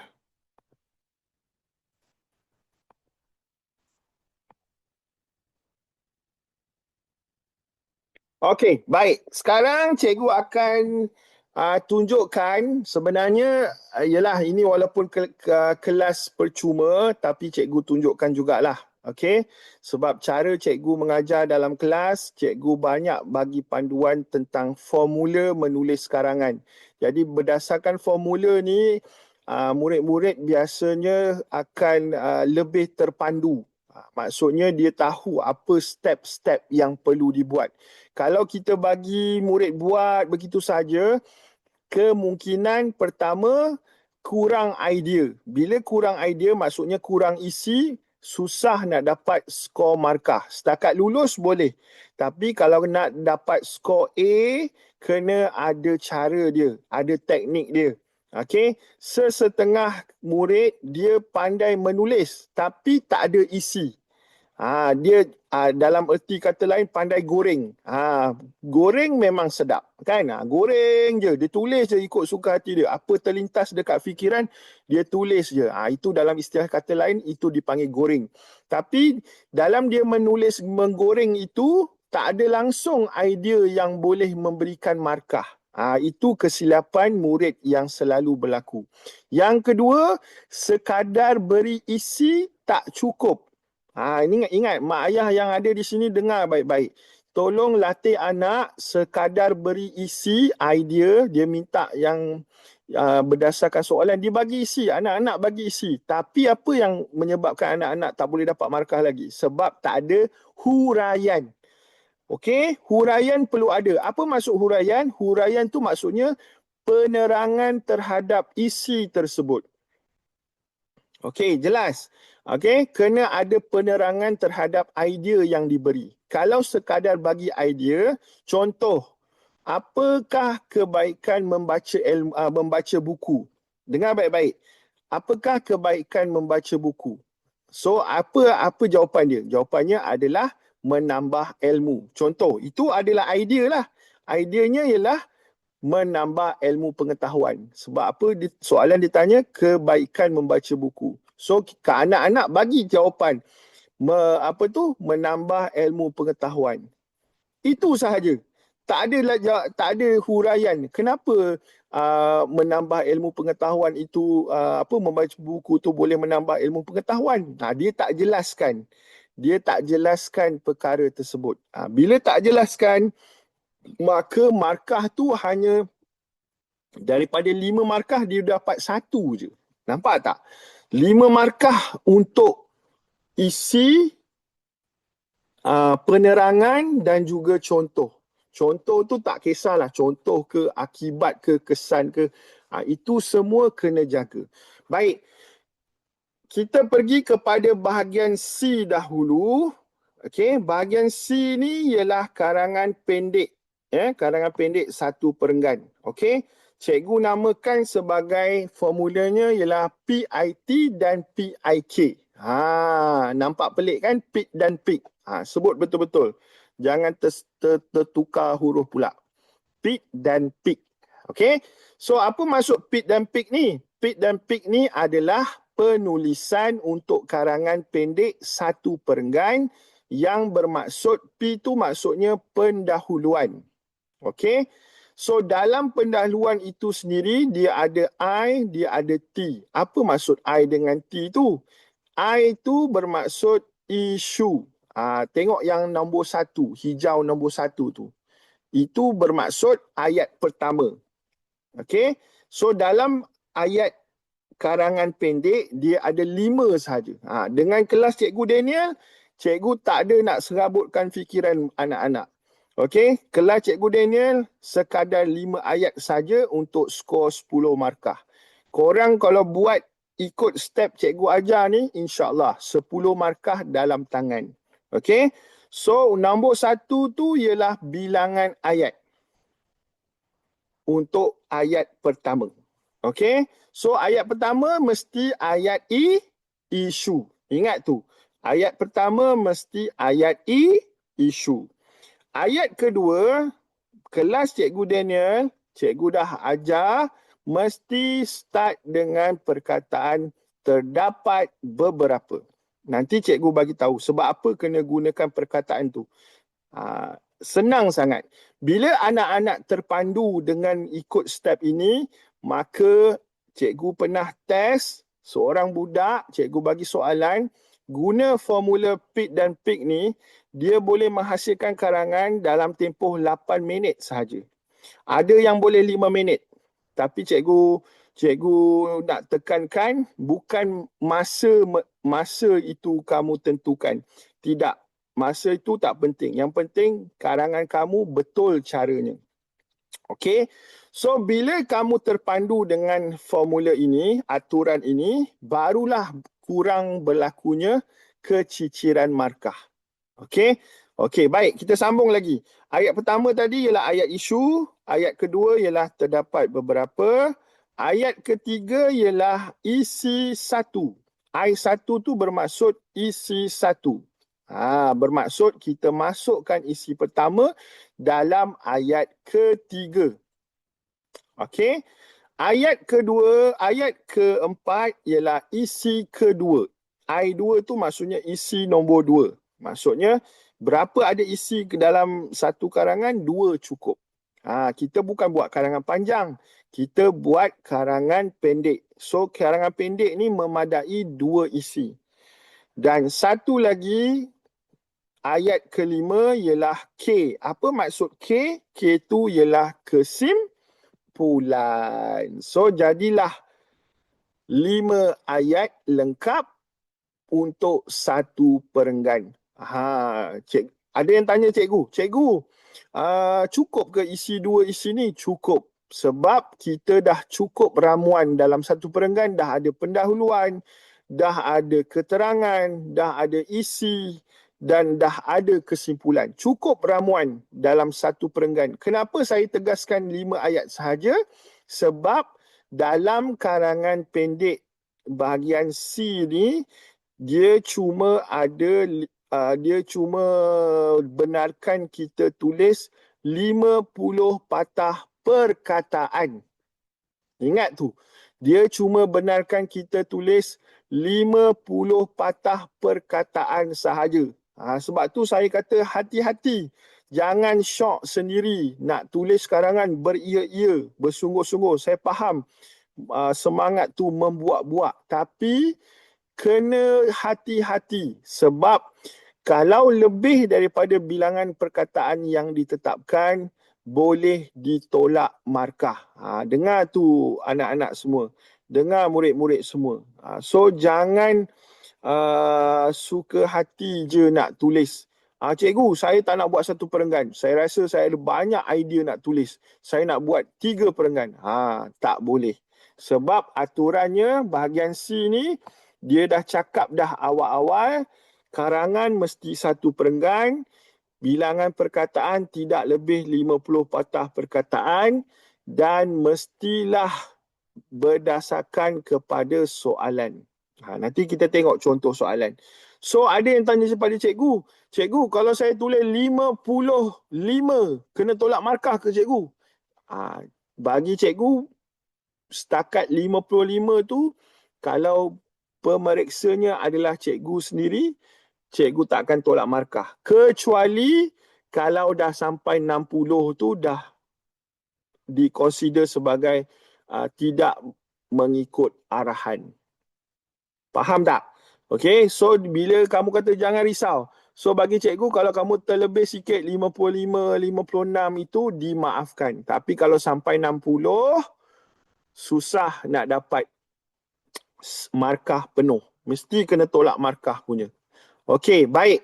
Kita nak pergi kepada contoh soalan karangan pendek bahagian C ni. Okay, ingat semua.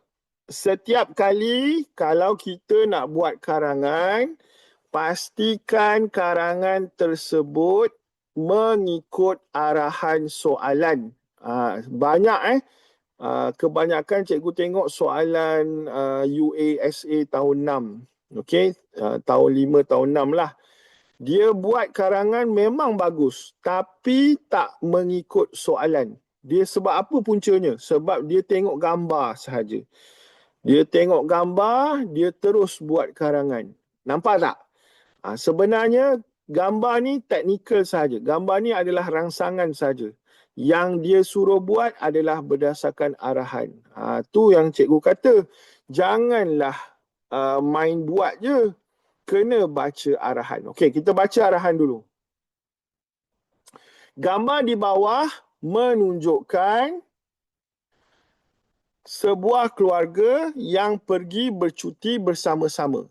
Betul lah. Ada nampak kereta tu, dalam gambar tu ada gambar family, mak ayah, anak-anak, anjing peliharaan pun ada. Okey. Tuliskan pendapat kamu tentang faedah bercuti bersama-sama keluarga. Nampak? Dia suruh cerita pasal apa? Bukan cerita pasal satu keluarga ni pergi bercuti. Dia suruh tulis pasal faedah bercuti bersama keluarga. Memang tak sama langsung dengan apa yang kita jangka. Kita ingat cerita pasal pergi bercuti, apa yang terjadi, bercuti dekat mana, itu selalu kita buat kan. Tapi arahan soalan suruh tulis tentang faedah bercuti. Dengan siapa? Bersama keluarga. Ada yang tulis faedah bercuti tapi dengan kawan-kawan. Salah lah. Mesti berkait dengan keluarga. Jadi sebelum kita tulis karangan, kita sinaraikan dulu apa yang soalan minta. Soalan minta apa? Faedah bercuti bersama keluarga. So sinaraikanlah. Pertama, dapat merehatkan badan dan minda. Yang kedua, dapat menghilangkan stres. Okey. Yang ketiga, dapat mengeratkan hubungan silaturahim. Ini jawapan yang favourite anak murid cikgu. Asal perkataan silaturahim je, dia memang akan tulis jawapan tu. Korang pun sama. Tapi ingat, silaturahim R-nya satu je. Silaturahim. Bukan silaturrahim. Salah. Silaturahim. Okey. So, siapa nak salin dulu soalan ni. Siapa tak sempat, boleh ambil gambar. Cikgu tak ada share. Cikgu tak ada share. Okey, baik. So, faham tak setakat ini? Mudah je. Cikgu ni baru cerita bahagian C ni. Bahagian D, cikgu tak sempat nak cerita lagi. Tunggu sekejap. Okey. So, bila kamu dah listkan apa yang soalan nak, baru mudah kita nak mulakan penulisan karangan. Okey, baik. So, yang pertama, apa yang faedah kita dapat kalau bercuti bersama keluarga ni? Pertama, dapat merehatkan badan dan minda. Itu kita akan masuk. Nombor 1 ni, kita akan masuk dekat mana? Dekat ayat nombor 3. Ingat tu. Dekat ayat nombor 3 kita akan masuk yang nombor 1 ni. Okey. Ayat nombor 4 kita akan letakkan yang nombor 2 ni. Dapat menghilangkan stres. Okey. Dan ayat nombor 5 yang kesimpulan tu kita letak untuk idea nombor 3 ni. Dapat mengeratkan hubungan silaturahim. So ingatlah, janganlah kamu pergi lakar jadual ni yang cikgu tunjuk ni sebagai panduan.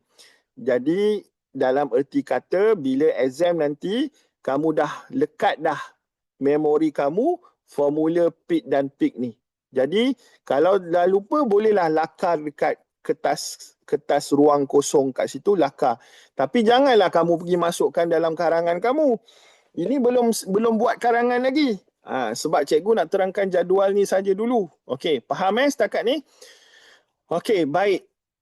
Kedua, kamu bila dah ada maklumat yang penuh ni, dah ada cukup maklumat, baru senang nak buat karangan.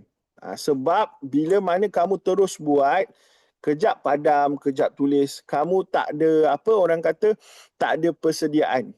Dia kena dapatkan idea dahulu. Idea tu isilah. Bila dah ada isi, baru senang kita nak susun. Okey, baik.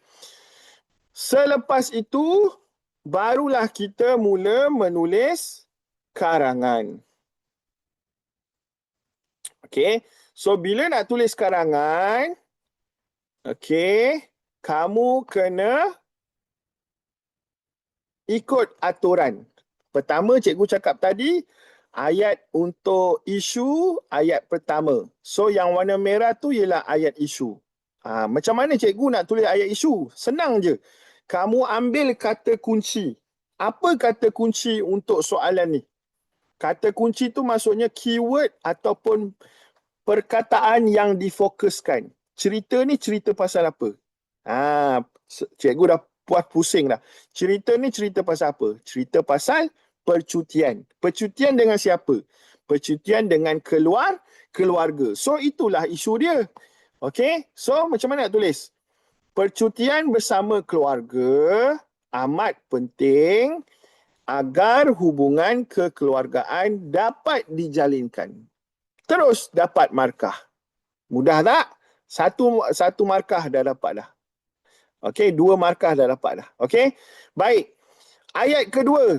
Ayat kedua cikgu cakap apa tadi? Mesti mula dengan terdapat beberapa. T tu maksudnya terdapat beberapa. So, apa yang soalan suruh cari tadi? Tentang faedah bercuti bersama keluarga. So, tulislah. Terdapat beberapa faedah daripada aktiviti yang dijalankan bersama keluarga. Nampak? Mudah sahaja. 1 minit, 1 ayat, 1 minit. Bila dah ada isi tu, kita dah boleh fokus kepada penulisan dah. Okey, habis ayat isu, habis ayat kedua, sekarang kita nak masuk ayat isi. Ayat isi ialah ayat nombor 3 dengan 4. So ayat nombor 3 tadi cikgu kata ambil apa? Ambil dapat merehatkan minda dan badan. Betul? Betul. So satu cikgu lupa nak cakap. Dalam penulisan dia kena ada laras bahasa. Ni cikgu masukkan tinggi sikit aras dia. Laras bahasa tu apa cikgu? Laras bahasa ni ialah kata-kata yang standard yang boleh dianggap sebagai pengukur kualiti karangan. Kalau anak-anak tahun 4, cikgu tekankan kepada penggunaan penanda wacana. Penanda wacana ni inilah antaranya, selain itu, di samping itu, akhir sekali. So dalam bahagian C, hafal 2 je. Kelas cikgu Daniel akan cakap hafal 2 je. Pertama mesti guna antaranya. Antaranya dekat ayat nombor berapa? Dekat ayat nombor 3. Okey. Dekat ayat nombor 4 guna selain itu juga. Selain itu boleh, selain itu juga pun boleh. Terpulang pada korang. Okey. So faham Baik, so kita masuk ayat isi yang pertama. Antaranya adalah dapat merehatkan minda dan badan. Kalau kamu nak rajin sikit, nak tambah lagi boleh ke? Boleh, sambung sikit. Antaranya adalah dapat merehatkan minda dan badan supaya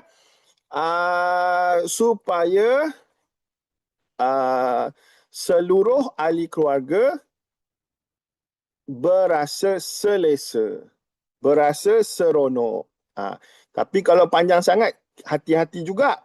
Takut melebihi perkataan, jumlah perkataan. So, memadai. Antaranya adalah dapat merehatkan minda dan badan. Cukup. Habis isi pertama. Tak sampai 1 minit. Dah siap. Okey.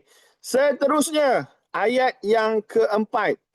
Gunakan penanda wacana selain itu. Ini untuk isi ke berapa? Isi nombor 2. So tulislah. Selain itu, aktiviti bersama keluarga dapat membantu kita menghilangkan stres. Stres hilanglah sebab dapat berenang, dapat makan dengan mak ayah, dengan keluarga, mak pula masak makanan kegemaran, kan? Itu semua kita akan dapat. Okey. Baik, habis 2 isi. Muhammad Naufal Al-Amin, tolong jangan main. Jangan main benda ni Okey, faham apa cikgu cakap? Alright. Seterusnya kesimpulannya. Ayat nombor berapa? Ayat nombor 5. Okey, kalau ayat nombor 5 ingat mestilah kesimpulan. Kesimpulannya, bagi satu kesimpulan, aktiviti bersama keluarga dapat mengeratkan silaturahim. Yang ini yang kita cari dekat idea nombor 3 tadi. Okey, mengeratkan hubungan silaturahim. Nak tambahkan perkataan hubungan pun tak ada masalah. So, cikgu cadangkan kalau nak tulis karangan, pastikan kita bantu pemeriksa. Kira siap-siap bilangan perkataan. Okey?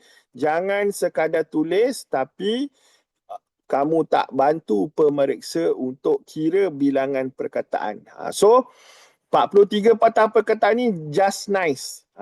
Memadai. Sebab kita berjaya mengawal jumlah perkataan agar tidak lebih 50 patah perkataan. Kalau lebih, jangan risau. Macam cikgu cakap tadi, lebih sikit tak apa. Jangan sampai 60 perkataan. Okey, so hati-hati dalam menulis. Kadang-kadang kita masukkan ayat yang tak sepatutnya ada. Okey, cikgu ulang balik. Syarat nak tulis bahagian C, bilangan perkataan kena ada berapa? Tak lebih 50 patah perkataan. Yang kedua, memadai 5 ayat sahaja. Kenapa cikgu kata 5 ayat? Sebab cikgu anggar satu ayat lebih kurang 10 perkataan. Dengar baik-baik. Satu ayat 10 perkataan. So kalau 5 ayat 50 patah perkataan. So selamat dekat situ. Selamat dekat situ. Tak perlu panjang-panjang, tak perlu pening kepala. Okey. Bila kamu tak ikut aturan, contohnya kamu jadikannya dalam bentuk 3 perenggan. Pertama, tak ikut arahan, tolak 2 markah.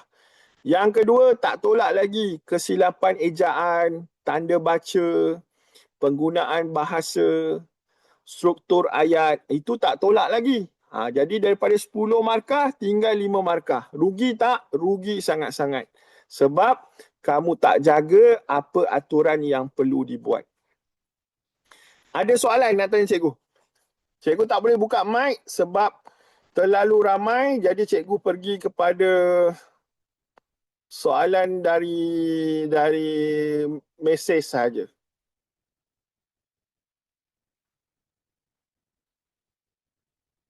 Tak ada Okey.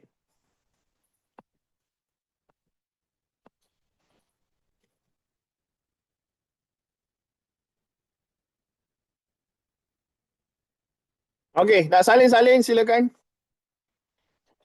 Kita ada 10 minit lagi untuk cikgu teruskan kepada bahagian D.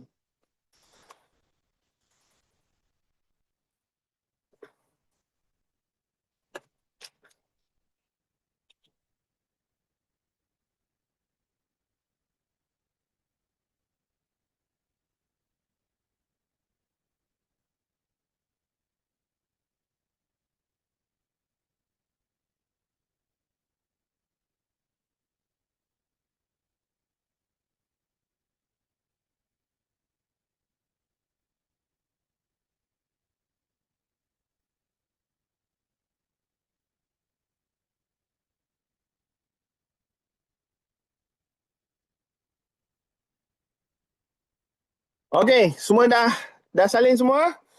Dah faham ni kalau percuma ni ambillah peluang ni. Bukan senang nak dapat tips yang cikgu bagi ni. Okey, kita ada 10 minit lagi. Cikgu akan teruskan dengan bahagian D pula. Cikgu akan teruskan pada bahagian D pula. Tunggu sekejap.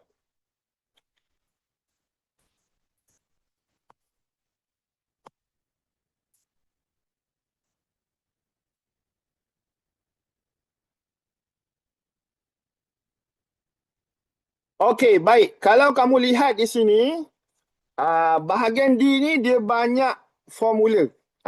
Tapi cikgu tak boleh tunjuk semualah.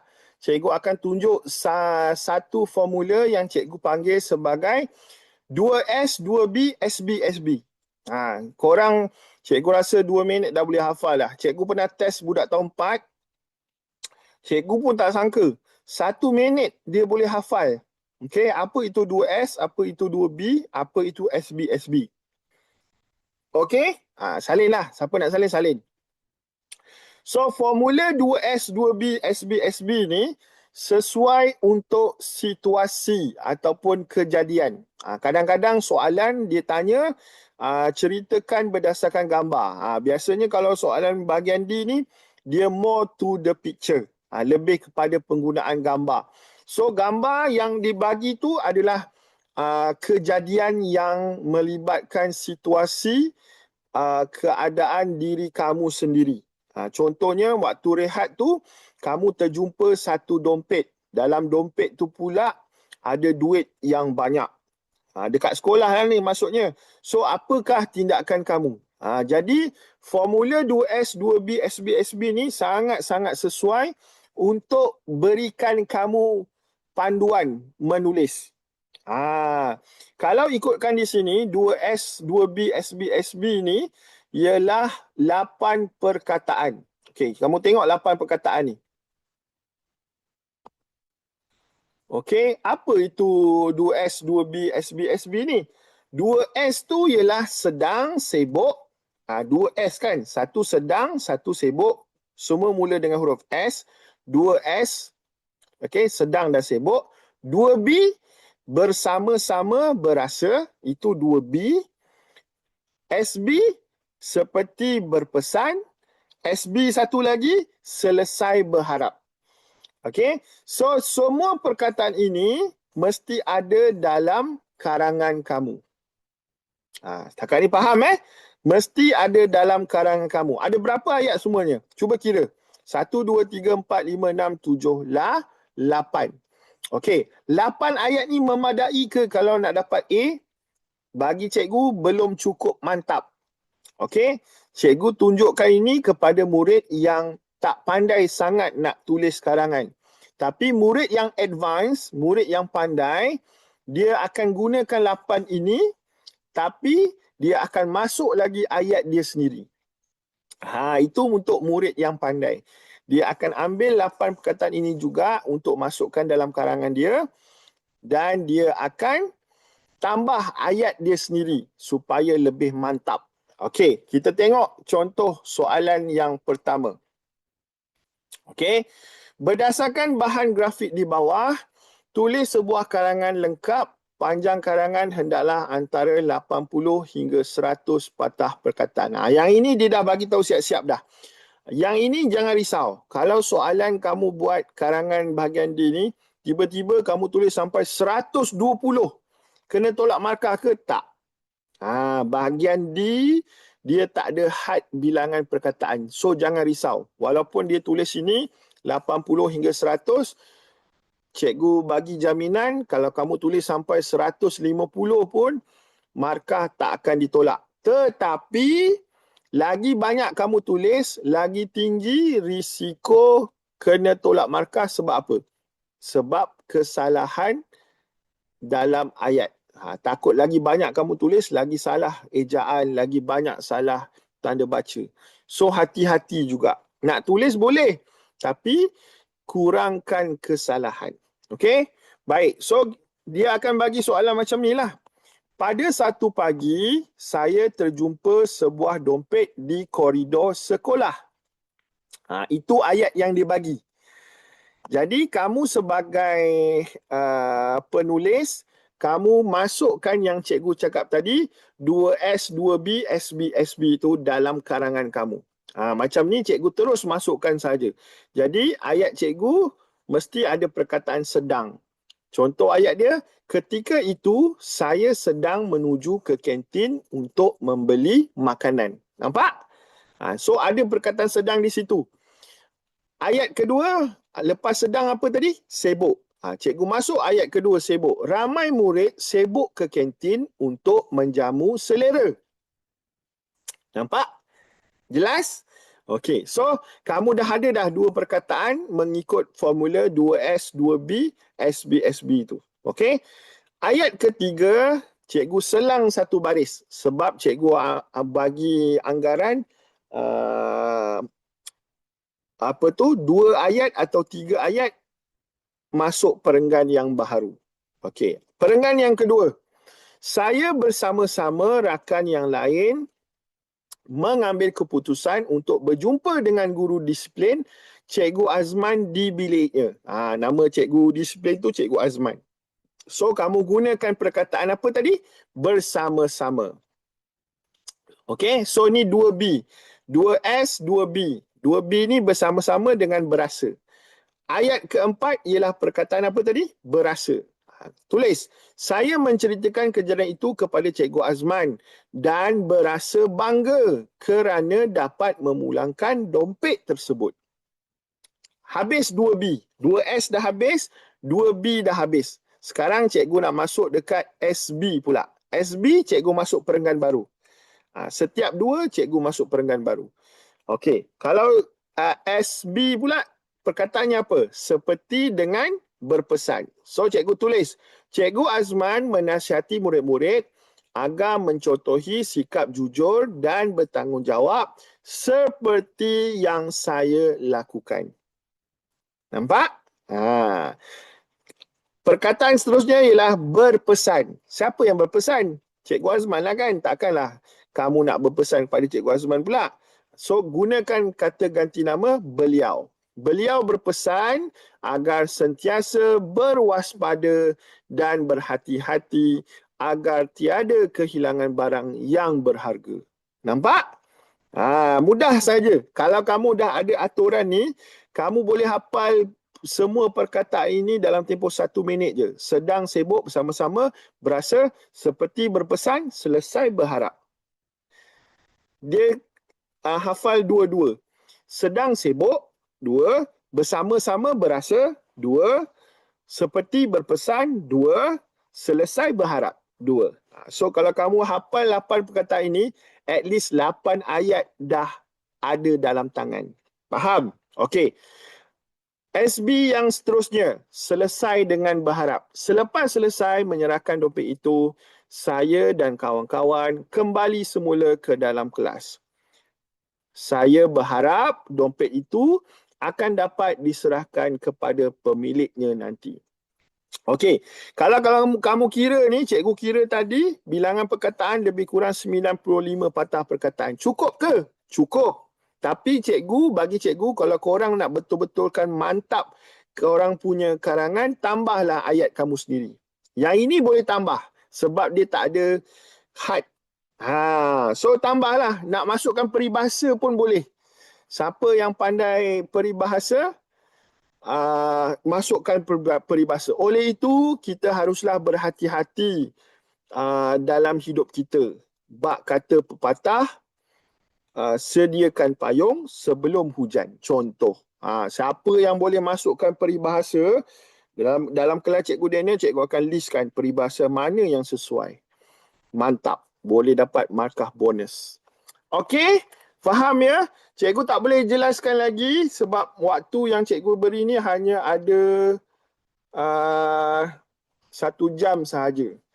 So korang kalau nak lagi maklumat dan juga formula yang lebih bagus, boleh sertai kelas Cikgu Daniel.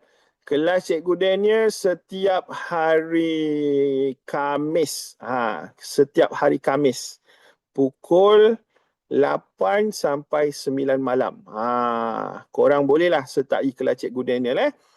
BM Bahasa Melayu tahun 4 setiap hari Khamis pukul 9 malam. Pukul 8 malam sampai pukul 9. Okey, itu sahaja. Terima kasih. Jumpa lagi. Assalamualaikum.